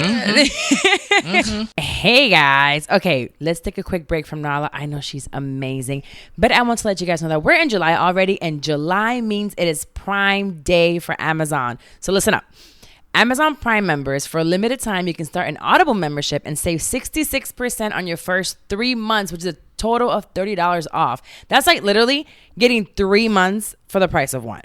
So you'll pay only $4.95 per month for the first 3 months. After that, it's the regular price, which is only $14.95 per month. And the offer is valid from the 1st of July until the 31st. So all month long, you can go to Audible and get your books, and the first 3 months are only less than $5. So Audible members get a credit every month, good for any audiobook in the store, regardless of the price. And you get 2 Audible originals also. And then the unused credits, they roll over. I do that all the time when I haven't finished a book and I have another credit coming up and I haven't gotten a book. Sometimes I have 2 credits and then I'm like, oh, I have time. Let me get these 2 books and I finish them right away. So that's the good part. You don't lose your credits. If you don't like an audiobook, you can exchange it for free. I've also done that, so I know that it's true. Plus, your Audible books are all yours to keep forever, even if you cancel your membership. So there's no commitment and you can cancel at any time. Now, on top of audiobooks and Audible originals, you also get access to audio guided fitness and meditation programs. We need to meditate nowadays because, you know, this summer is a hot girl summer. And sometimes we just get a little ahead of ourselves. And mentally, we need to, you know, just meditate and take it all down. Take it down a notch. Anyways, visit audible.com/Carla30 or text Carla30 to 500-500 to get started today. Again, go to audible.com/Carla30 or text Carla30 to 500-500 to get started today. I just let everyone know, probably within the last week, that I started listening to The Untethered Soul by Michael A. Singer. It's a New York bestseller book, and it's basically tells you how each day you can discover your inner peace and serenity. I've been talking to you guys about how here in New York, you know, it's a lot going on, and I just want to, you know, listen to myself and go beyond my mental limitations and my emotional limitations. So this book is really great. Like, a lot of people have read this book. So if you want to listen to it along with me, again, that's The Untethered Soul by Michael A. Singer. I'll go ahead and tag it. And now let's get back to the show. Okay, straight to unsolicited? Yes, we're going to go to unsolicited. Okay, listen to this one, guys. It's a little messy. I like it. Yeah. It says, I have a question. Well, where do I start? I have been married for just hitting a year now. Me and my husband were friends before we became involved. My husband always knew that I had an interest in having more than one boyfriend at a time. Recently, I became involved with someone outside of our relationship. I brought it to him, and he agreed to let me have him as a boyfriend. Damn, she's lucky. I tried this shit, it didn't work. Fast forward to now, we all live together. Bitch, it's my life. It just didn't work. It could have been. Fast forward to now, we all live together. So I have a husband and a boyfriend. I am so happy. We all are. I never have felt so free. Now my question is, how do I bring this out to the public? Mainly my children's father. What should I do? Oh, her baby daddy, her husband. Mm-hmm. What should I do? Girl, live your best life. Teach me how to do it. Does your husband got a Go friend? back 2 sentences. I want to make sure I caught that. So it says, I am happy. We all are. I have never felt so free. Now my question is, how do I bring this out to the public? Mainly my children's father. What should I do? So she has kids. Oh, but it's not. They don't belong to the husband or the boyfriend. And then they have an unconditional thing where she has. Bitch, she living, bitch. She's living her best life. Two dicks at home. That's that. What's that? Polyandry. Polyamorous. Polyamorous. Yeah, amorous. No, yeah. It's like it's almost like when the woman is like Oh, it's a different woman. There's a name for when women have multiple husbands. Oh, yeah, is you it? didn't know that? No, is it specific to but that? I don't think, first of all, I think you're living your best fucking life right now. I keep telling people that when you hit your 30s, and I'm going to stress this because I'm going through it, so much changes. Your sex drive changes. You know, who you're attracted to changes. When you say changes, it go down? No, bitch, it goes up. Oh, yeah, because that's why I've been feeling like I want everything. Everything. I want everything. Polyandry. Polyandry. See, that's what it is. You smart. I be smart. She said she went to college, bitch. Damn. No, I think this is a conversation that your baby daddy's just gonna have to deal with. This is your life now, right? But that's tough because her baby father probably may have a lens of what, I don't want all of that around my children, and so it becomes more of, rather than him being uncomfortable with it, he's going to use the children as a cop out. Well, that's where the conversation comes in, and being an adult and speaking about it in the right way. I think because it's her life, honestly, and if she's not. Some people might say, you're teaching our kids wrong, but I don't know if this has to do with the way I'm living now. Let's flip it, which is normally, if it was a guy who was like, I'm married with a wife, and say you was the baby mama of the kid. So say my baby daddy. Your baby daddy was like, I got a wife, but I also got another girl, and both of us are living in the house with the kids. How would you feel? I think right now where I'm at, I don't care. So my baby daddy has never taken my daughter for as long as we have. We were married until she was 6, I believe, 6 or 7. He's gone. This is the first time he's had a girlfriend, and he never really saw her until recently. Wow. After it would be very sporadically. So for the past year and some change, he gets her 1 weekend a month. This summer, when I wanted to come up here, he's keeping her, and he has a girlfriend. I didn't discuss. I just said, she's the one you chose. I met her throughout the year, those weekends, and I'm like, she likes her. I'm like, cool, you're good. Every time I call, her dad's not home. He's a flight attendant, and he's gone for days. Yeah. And I'm thinking, should I trip? Yeah. No. You good, baby? You eating? You going places? Your clothes is clean? She's treating you good? Oh. Do what you got to do. There's no reason for me to sit here and stress over my daughter. Oh, she's with another woman. She knows who her mama is. Mm-hmm. Mommy's right here. You coming back home. I feel you. That's just another woman that's loving you. I've actually have never spoken to the girl.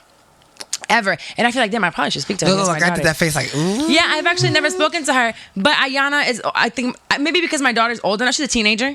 She speaks to him. If Ayana was definitely younger, I would have had the conversation already. But my daughter's a teenager. She's able to talk around right now from 12 to 14. Right. So Ayana, you good? Everything's good. Why am I tripping over who he has? And if there was a girlfriend in there, it's just as long as she's not having to witness no crazy over sexual things going on, that's the way your father lives. Okay. And I chose him. I married him. I had a child with him. What the fuck am I gonna do now? Yeah. That's his lifestyle. Who are we to judge what anybody else has going on, what they want to do. I don't want anyone judging me for what I'm doing and for what I'm enjoying.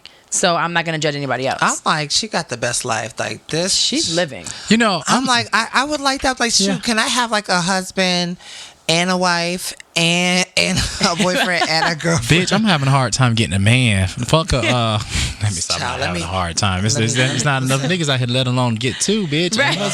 Okay, let me tell you. I'm with it. But listen, I feel like when it comes to sharing like who you should tell and everything come out to people, only tell people that it's going to affect. Like you said, telling your boyfriend, your ex-husband, or whoever he is, your baby's father. It's just like, hey, this is what it is. They're surrounded by love. You know, you guys, all of y'all sit down together as a family. You and your two husbands or your two niggas and your ex. Because I think she's trying to integrate them now into like family stuff. Like, because like she's like, I like both of them. I like vibing with both of them. So she's like, I want them both to be around. Yes, like, she want her cake and she eat it, and so she's creating that. Come on, sis. And I'm here for it. I'm here for it. Yeah, I'm here. A lot of people are, but I do understand that it's scary because most people don't think I think the way we do, and I think I've changed into this mind. So if you would have asked me this probably 4 years ago, I'm like, you're ignorant. You're such a hoe. That's some hoe shit. Right. So like, so now you're gonna teach my kids to be hoes. So in an advice type of way, like I echo what you said. Like you was like, they need to like have a conversation. So like if anybody's going through something like that, they needs to be able to sit down. Like, do you have boundaries on like what your children should look at and should not look at? You know, like how are these people? They're gonna be exposed to shit whether it's at home or outside the home or on TV nowadays and movies. They're going to be exposed to some shit. Right. So if it's happening at home, be open with them. Don't hide it. So then they turn 18, 19 and they found out that who you called the auntie or the maid was really the girlfriend. Now some bullshit going on. They feel betrayed by you when they're older. Or the gay uncle that's just like, come on. It wasn't no gay uncle. It's just the uncle. No, the uncle. But then they find out that it's like the boyfriend or whatever it was. Right. You know They're like, oh, that's your uncle. And like there was a Facebook Live on that. She was like, my mom is with my uncle, but I know he ain't my uncle. Right. This shit was that comedian that did that. Yes. Right. But you know, white people have been doing it forever. To be honest with you, mama got two. But we've been doing it in our culture. Like when you go back to Africa, like we've been doing this in our cultures. Like, like we have men with different wives, and we have in certain cultures, particularly I know in Indian cultures, like that's where I learned about the polyandry thing, where it's a woman who have multiple husbands, and how she set up her visits. So all the husbands have their own homes, and she has their own, like they all have like kids for each of the husband. They have like an equitable thing, and she sets up her visits. She go, okay, I'm gonna sleep with you on this night. Yeah. Then I'll sleep with you on this night, and I'll sleep with you on this night. See, I don't know if I. As much as I say, I'm like, damn. And they have a picture. Like if you look at pictures, you'll see it. Like it's particularly known in Indian cultures. I think I can have two. Yeah, I don't know. About I don't think I can be one of two.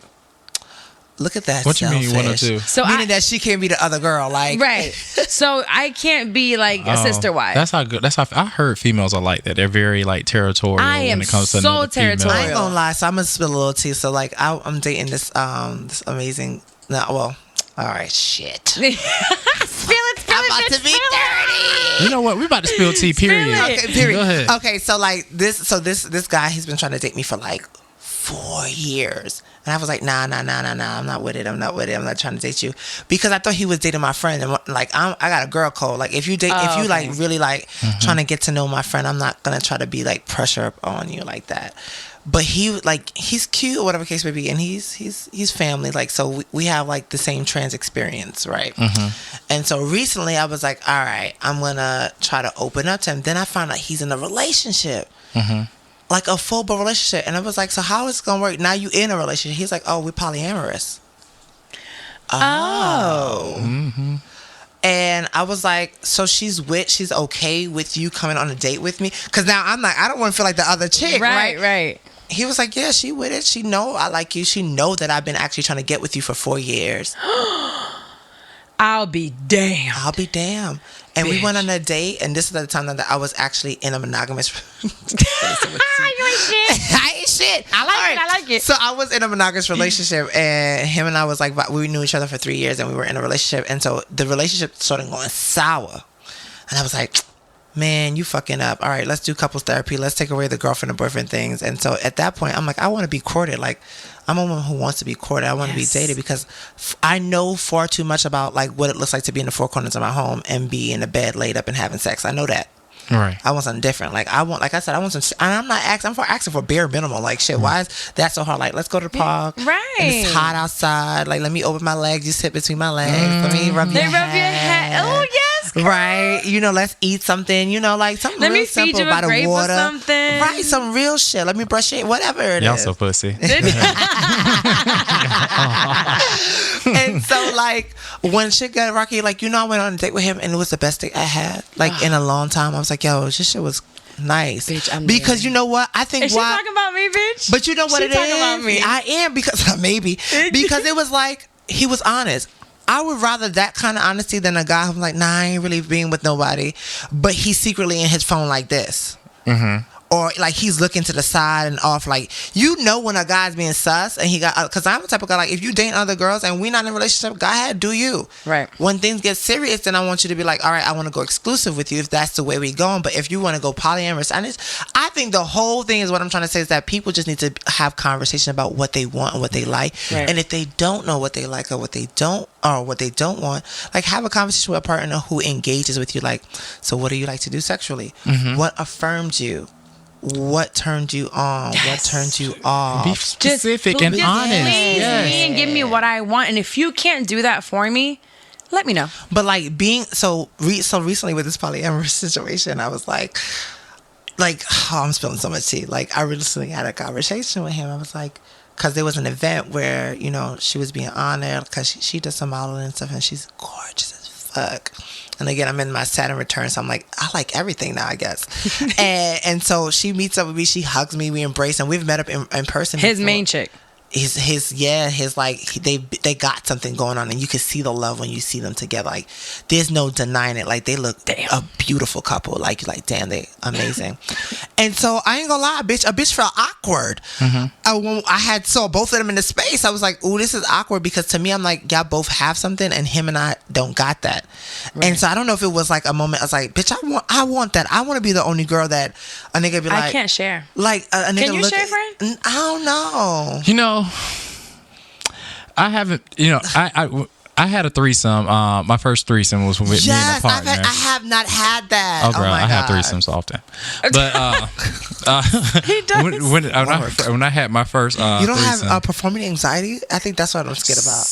It depends. Because I'm like, bitch. Okay, bitch. It does depend. It depends. See, we need to talk about that. Yeah, like, performing anxiety around that shit. If it was one situation that it was doing fucking the holidays, and basically what happens in Orlando, people come back home to visit, right? So you get these fine ass niggas from DC, fucking New York, everywhere, right? And this one dude, like this one Spanish dude hit me up and was like, yeah, I'm into groups. I was like, okay, cool, me too. He was like, so I have a homeboy and everything like that, but we can find somebody else. I was like, well, send me your homeboy. Sent me his homeboy, and I was like, bitch, I know you lying. That motherfucker. The Wakanda nigga? Yes. I was like, that, you sure he real? He was like, no, we fucked around a couple of times. He's real. So I was like, okay, I'm with it. So, he and I, we started and everything like that. And a situation happened, and a lot of boy painted me, child. So, yeah. What painted?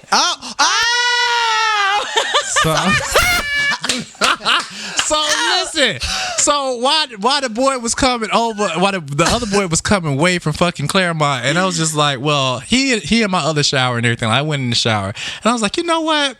That you gotta spread some sheets down. Right. So I was like, let me go ahead and clean myself out just in case, bitch. I just don't know, because the other dude was coming. He was a top. Now I'm versatile. In certain situations, versatile top, but on versatile situations. So I was like, if this nigga really is like this, what this nigga look like on pictures, like, bitch, we can you about to be prepared. So I open up the motherfucking door. It's this nigga is 6'5", 6'6", fucking built like, oh my god, built like a fucking Greek god, long dreads, dark skin, gorgeous. Bitch, let me see the picture again. So I might need to see this picture again. So don't you be messy and say no name, honey, because I know you. I forgot the names. So these are both of them. So, girl, he came in the motherfucking room and just immediately like regulated. I mean, but just like Let me see him again. Ain't he fine?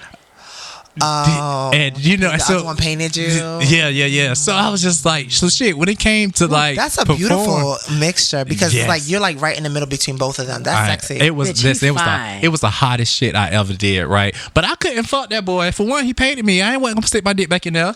And it's okay. It's okay. So sometimes, listen, I understand, but I just wasn't feeling. And then on top of that, nigga, look at this motherfucking like this big dick nigga. I can't.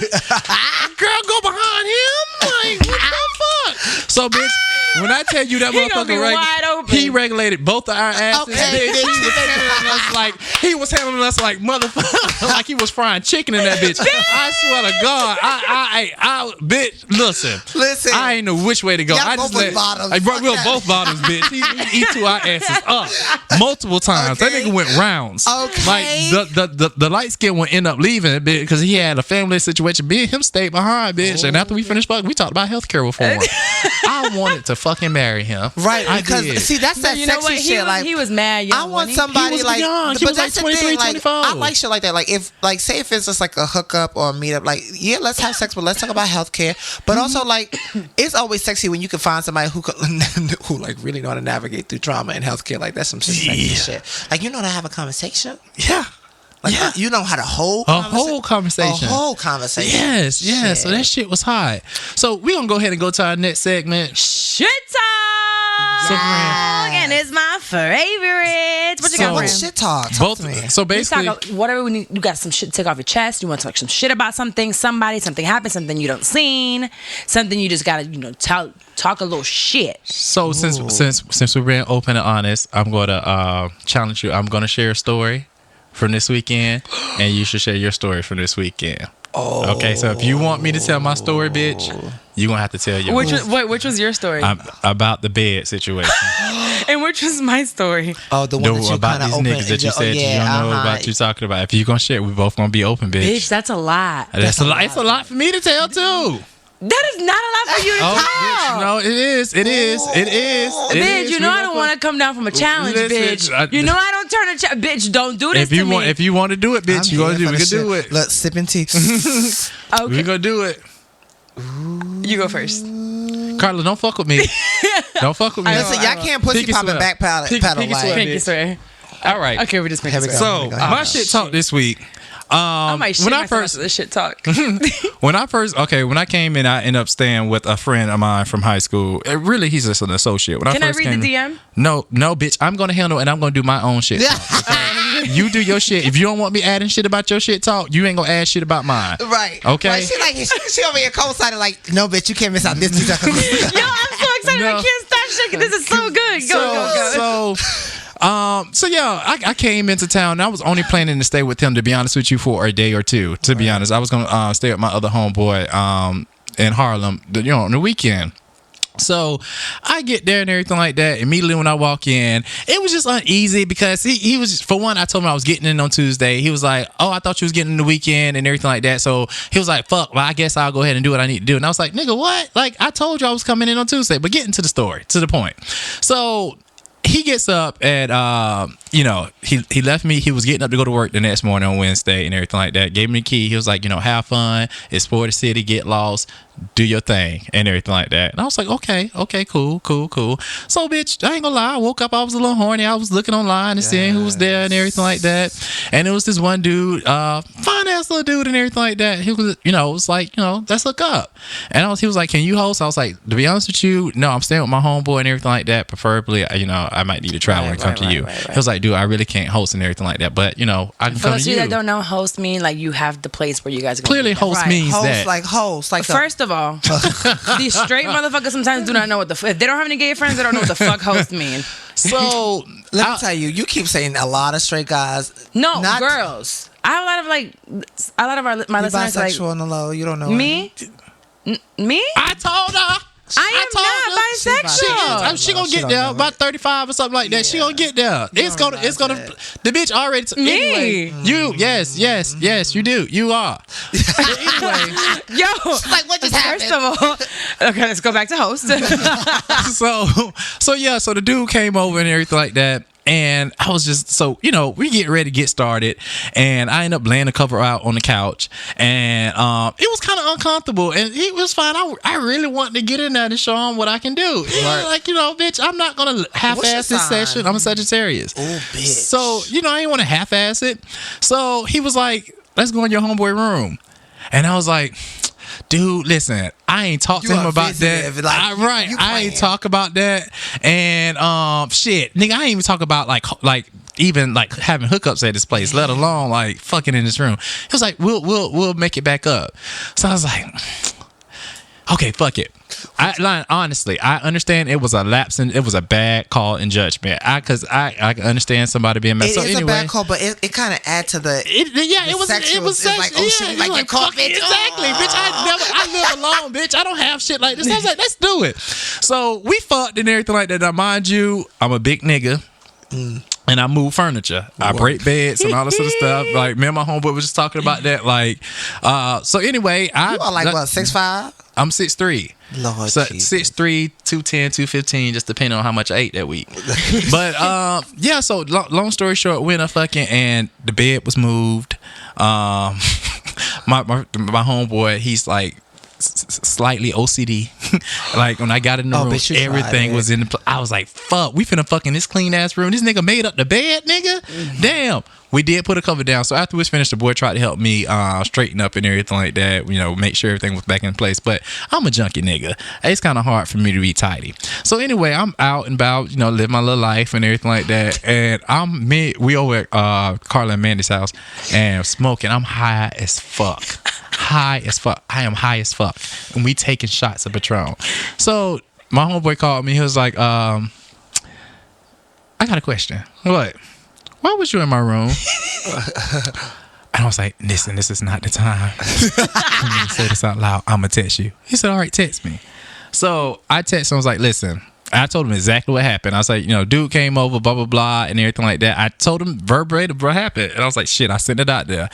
So he calls me and everything like that, upset and everything like that. So my, the fact that you had it in my motherfucker, you didn't even tell me and everything like that. Like, you and I was communicating. You couldn't even tell me that this is what you're doing. Like in my room, Anthony, I was like, I know, I'm sorry. I fucked up and everything like that. And he just kept going off. And I was like, okay, listen. I understand you're upset, but what you're not gonna do is I sit here and act like you chastising me. I'm a grown ass man and everything like that. Just mind how you talking. And I'm drunk, nigga. I can't talk to you. This is not a good, because I'm gonna say something insensitive, or I'm gonna say something out the way. And I understand. I'm inebriated. I can't really empathize the way you need to. Right. I can't think right. So anyway, we get off the phone and everything like that, and I wake up to fucking pictures that he sent me of the bed. Like, he has a carpet up under his bed. So the whole fucking bed was moved 6 inches from the spot that it was in. The imprint of the carpet. The imprint of the carpet was there. Bitch, you supposed to follow the print of the carpet. I didn't even know, bitch. And then the motherfucking bed, of course, the bed was, I thought I straightened it up, but bitch, you can see it was in the middle and shit. Like the pillows was fucking cool. So I was like, okay, whatever. Oh my God. So me and Carla getting ready to, go to dinner and everything like that. So I was like, you know what? I'm going to my homeboy Carlos' house anyway. I'm just gonna go ahead and get my shit and I'm gonna head to Harlem. Bitch. I went and I tried to open the door and it wouldn't open. With the key that he gave you? Yeah, the door wouldn't open. So the maintenance man was next door and everything like that. He was like, the top lock's probably locked. So he tried to help me and everything like that. And he was like, yeah, but I can go in the fire escape and try to get in and try to unlock it. Word. So the maintenance man tried to do that. The door was locked. So I texted him. I was like, did you change your lock? Lock the door? He was like, oh, I locked the top lock. Oh, I'm sorry. I thought I was meaning to tell you, but I just didn't get to it. He did. So I called. Now, let me tell you. So let me tell you. We are on the time restraint too. We needed to be at the studio. I have anger management issues. Sometimes I don't have anger management issues, but my thing is I don't fight. I want to fight. That's it. So I'm like, boom. Yeah. I'm like, when I see you, I'm knocking you the fuck out. Like, cause don't sit like it ain't that fucking serious, nigga. Get out your fucking feelings. Like your friend fucked the joke. I'm sorry, nigga. You get mad and you move on about it. My homeboy that I'm staying with now, that nigga encouraged you. He was like, yeah, bitch, it's about time you fucking. So, hey, best friend. Yeah. So it's just like, okay. So Carlos was like, listen, don't let this ruin your trip or anything like that. Just wait until you get there and get your stuff. The nigga talking about he was gonna get that at 6 o'clock. I got there at 6:30 because I knew he was gonna try me and be late. The nigga didn't get that till 7 o'clock. I got my shit and I went on about my motherfucking business. I ain't say shit to him. I swear to God, I want to slap him. I didn't even do it, right? And I get in the car and everything like that. I'm on my way to dinner. So he sends me this motherfucking message that he's saying, Carla. And to be honest with you, Carla, I really didn't read that shit. But he basically is telling Carla basically what happened. Talking about, hey, this is what your co-host did. Let's talk about him fucking on your friend's bed. And these are some episode ideas and all this other stuff. Telling him everything. Talking about, you know, Anthony's in real estate. You know, the kids will go up since he think highly of himself and all this other shit. So I'm just like, dude. Oh, that's bad. I was like, on site. I'm fucking you up. Oh, he feel tried. I'm waiting for him at dinner and I'm sitting here and I get a DM and I'm like, I don't know who this is. So I don't go. I have 95 unread DMs from that other pocket. So I don't know who the guy is. So we're waiting and I opened it up because I see the name and I'm like, well, let me open. Bitch, it's long as fuck. And like if I try to take a screenshot, I think I sent it to you, the screenshot. No, he sent me the screenshot. But I sent it to you as well. I don't know if he did it. This is a friend of yours? So I went to high school with him. I didn't. To be honest with you, he was a couple of years behind me. Now, when we first met, I was back in Jacksonville for college. I think my sophomore year, and he and I, touch bases. And he was like, "Yeah, I went to high school with you. I went to school with your sister and everything like that." So we was fucking around. It wasn't until he told me after we was fucking around that he was like, "I'm 17. I'm not really 18 yet." And I'm like, dude, what? So we stopped. I was 19 at the time. So we stopped talking. I was like, I'm not fucking with you. And then I came back to New York a couple of years ago and he was here and, we hung out and everything like that. We fucked that one time. I knew it, bitch. So, see, I knew there was some fucking see. I was kept saying like they fucked. That's what they was about. Listen. Bitch, you sitting here withholding this. Listen, but we became friends. We fucked that. And I told them. They were like, damn, he wanted to fuck while you were here. I didn't. No, listen, because he was trying to get that dick. So we fucked that one night, but we did not fuck anymore after that. And then over the years, we just been friends. We tell each other about our sexual experiences and all this other stuff. That's basically what it's been.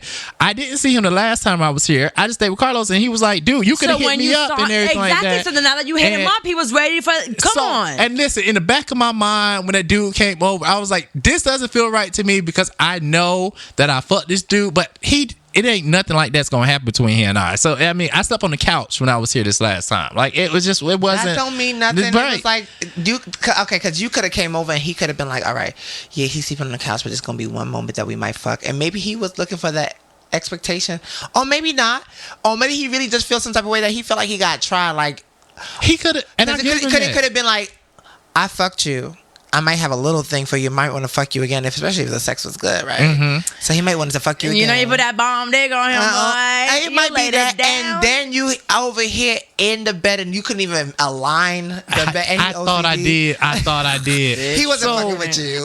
Listen. It's a lot of growth. I was telling Carla like so it really. I was. But you can't punch him on site. I was going because for the whole disrespect shit about sending. From what I already told, I'm very open about my motherfucking life. I don't know why people think I think so high. I don't think highly of myself for one. Like, that's my thing. I mean, we know we bad bitches, but yes, bitch, that's it. But I tell Carla almost everything, bitch. I don't give a fuck. But I already knew, so I knew what the DM was about. That pussy shit that he pulled, though, I was like, oh, so you wasn't satisfied with me just going. You feel like you had to get back at me in some type of way. And I wasn't gonna say shit on the show because I ain't want to give this nigga no type of clout or anything like that. But fuck you. Let me tell you something. You lucky that I got some shit to lose and why I ain't slapped the shit out your fuck ass for trying me now. And let me tell you this. Get this. The boy that I fucked, like I told you, the boy ended up telling me after we was fucked, he's like, drop the bomb. I'm not even gonna hold you, but I've been here before. Oh my God! Drops Mike. We will close the show now. So, and I was like, how about that? Figure out who the fuck it was, bitch. It was his best friend. It was his friend's best friend that was coming the next day, bitch. That's how close they were. I was like, bitch, I fucked one of your friends. Now figure that out. Nah. So your friend knew that. Oh no. And he the one that suggested we going to bed. So he knew how comfy the bed was, friend. He knew how to get fucked in that bed. Y'all messy. So that's shit. I'm about to be 30. I got something to look forward to. My shit ain't even that good. But that's my shit talk. Go ahead, Carla. Okay. But be real, girl, because honestly, listeners can relate to it. No, so okay. So I fucked up. When I keep telling everyone, when you get into your 30s, you change. Yeah. What you like, what you don't like, how much you know of yourself. So I did come out publicly and say that I ended a 6-year relationship. But I'll be 100% honest. It didn't there was no title.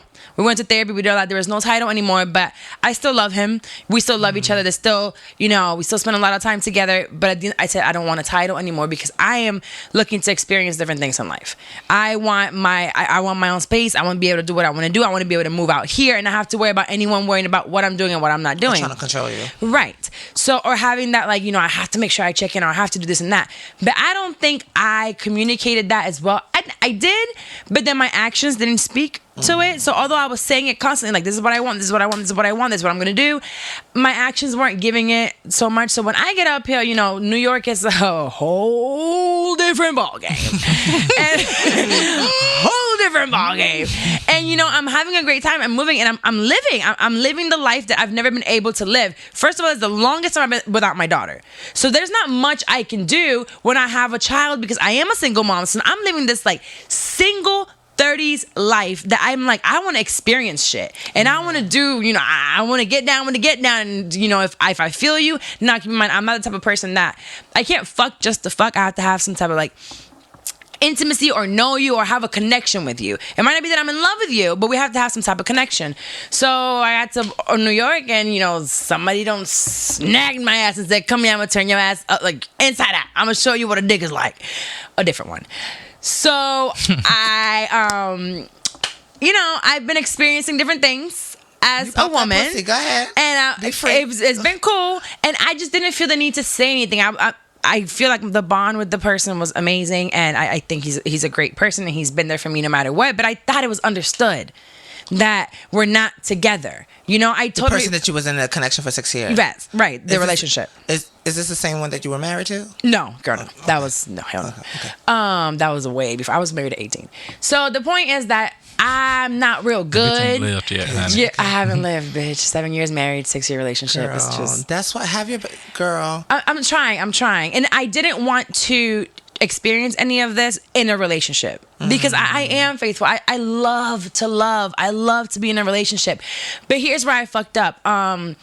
I started lying about certain things instead of just being honest. When you asked me a question, I should have just said, what it is because I shouldn't have anything to hide. Especially when you're not together. Especially when you're not together. But I was doing more than what I should have been doing, and I got caught up. I don't know how to lie.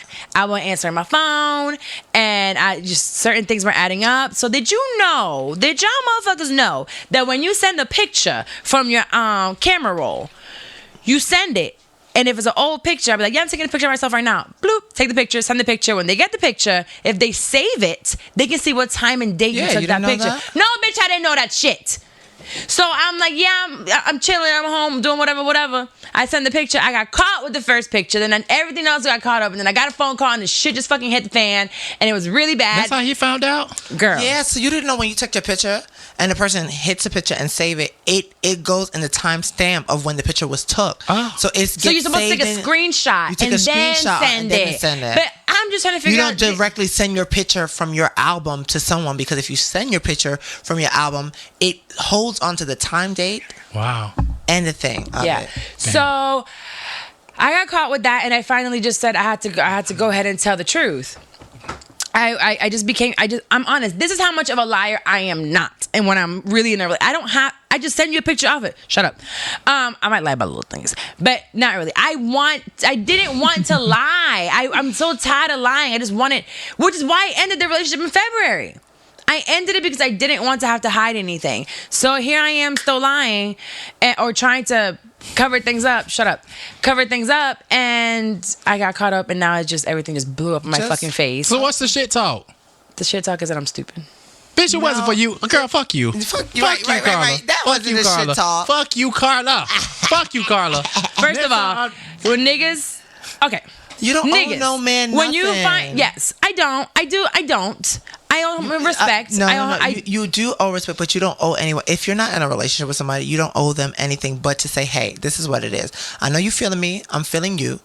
Right, and it's right more now, than feeling though. It was 6 sex. years. Okay, no, the other one was 6 years. A 6-year relationship. The nigga was still doing stuff and everything like that. You know, Yeah, he was taking care. He was still doing relationship shit. And I told Carl, you should have checked that shit because his feelings is wrapped up in it. So of course he gets. My feelings are wrapped up in it too. I wanted to be like the girl unsolicited. I wanted a boyfriend. But and a you wasn't husband. She was respectful to everybody. Everybody knew about each other, and she was willing to tell other people what's going on. Yeah. You should have just been open. It's like, hey, this is the situation. This is what I'm doing. Now, if you choose to still do relationship shit because you think that's gonna win me, that's on you. No, because you know what? You didn't want to lose your stuff. That's what it was. I was scared. Don't pussy pop and backpedal. Own your shit. You wanted to not own. You want to have your cake and eat it too. And so what ended up happening was like you still wanted the person that was with you for 6 years to still show up in the way that he was showing up while still fucking other people. That's real. That's okay. You should have said that. That's it. And you would have been caught up not like this. And you would have been, listen, like, so I like the shit you do for me. I don't want to be in a relationship with you, but I want to have sex with other people and explore. Yeah, he ain't gonna go for that. Yeah, it's sometimes. And you know that, and you didn't tell him. That's why you lying. I wanted him to. Yeah. That's why you lying, because you know who he is, and he's not gonna accept that. So what are you willing to let go? It's a real question. Nah, I ain't got no choice now. It's gone. Oh yeah, it's gone, child. Shit. It's gone. No choice now. I ain't gonna say nothing else. I'll let you tell your story. I told mine in its entirety. I'm gonna let you tell your story. Y'all juicy. You got a shit talk? I got a shit talk too. I'm asking if you got one. We got 4 minutes. 4 minutes. My shit talk was since y'all was talking about relationship. All right, so I met this guy in Atlanta at work. And you know when I go to work conferences, it's literally supposed to be work. So I'm only put my head in work. And so we had like a conference that we were on, like something similar, and we just had a connection and we bonded and whatever the case may be. One thing led to another at this conference, and we had a moment of just good bomb-ass sex. In the conference?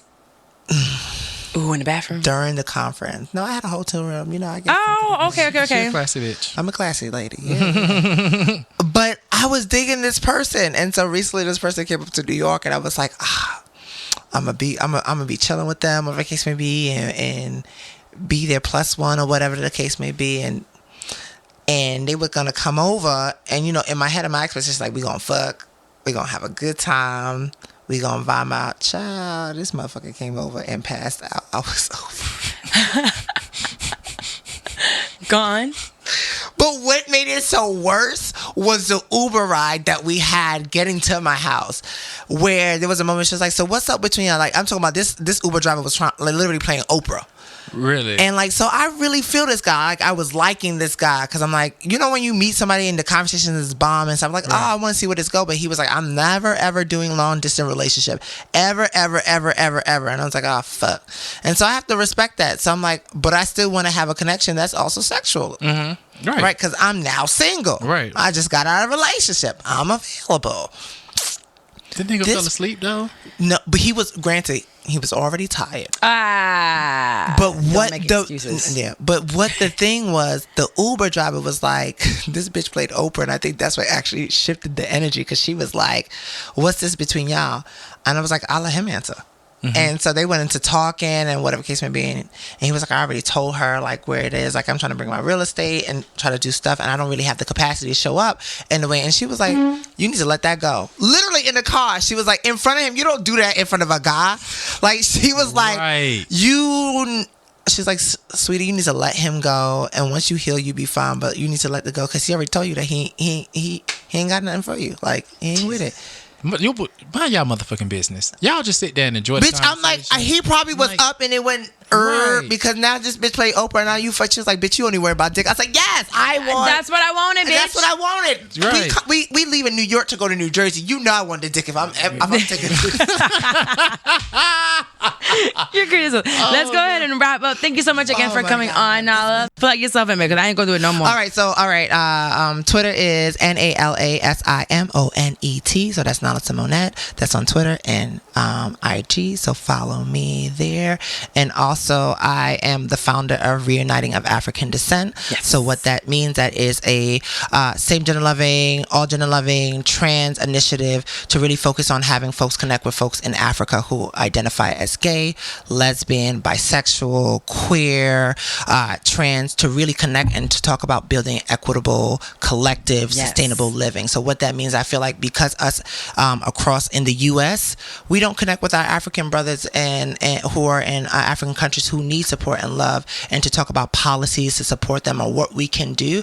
So like I always say that we are not free. I don't always say, but it is a saying that we are not free until all of us are free. 100%. Right? And so there's work. While I have privilege, I get to leverage my privilege as an American who is out as myself, living authentically, to say, what can I do for my African siblings in other countries who may need support? So that was what my initiative is for and is. So if you want to donate, the Twitter for that is Road to Us. So that's ROAD, the number 2 and us. And so get on Twitter. There's a survey. I'll tag it on the get on Twitter. There is a survey. So if you're an ILI or if you are a LGBTQ identified, there's a survey for you to fill out that tells you more about the initiative and how to get involved, and asks you when your schedule is for traveling, because in December I want to take at least 10 people to South Africa, because there's a parallel between the U.S. as it pertains to the apartheid and racism, and so I want to start there and start working through that. Come on, you're out here doing work. I'm doing work, baby. Like we don't got enough time for me to share the do. You wanted to know personal story, but I'm doing the work. Okay. Cool. And if I'm not doing the work, I always get called in about how to do the work right, and that's why I love my community. And we are heading up out the studio because Ty is gonna kill us. Yes, he's like, bitch, stop fucking talking. Thanks, Ty. See you guys next week. Bye. Bye. Bye.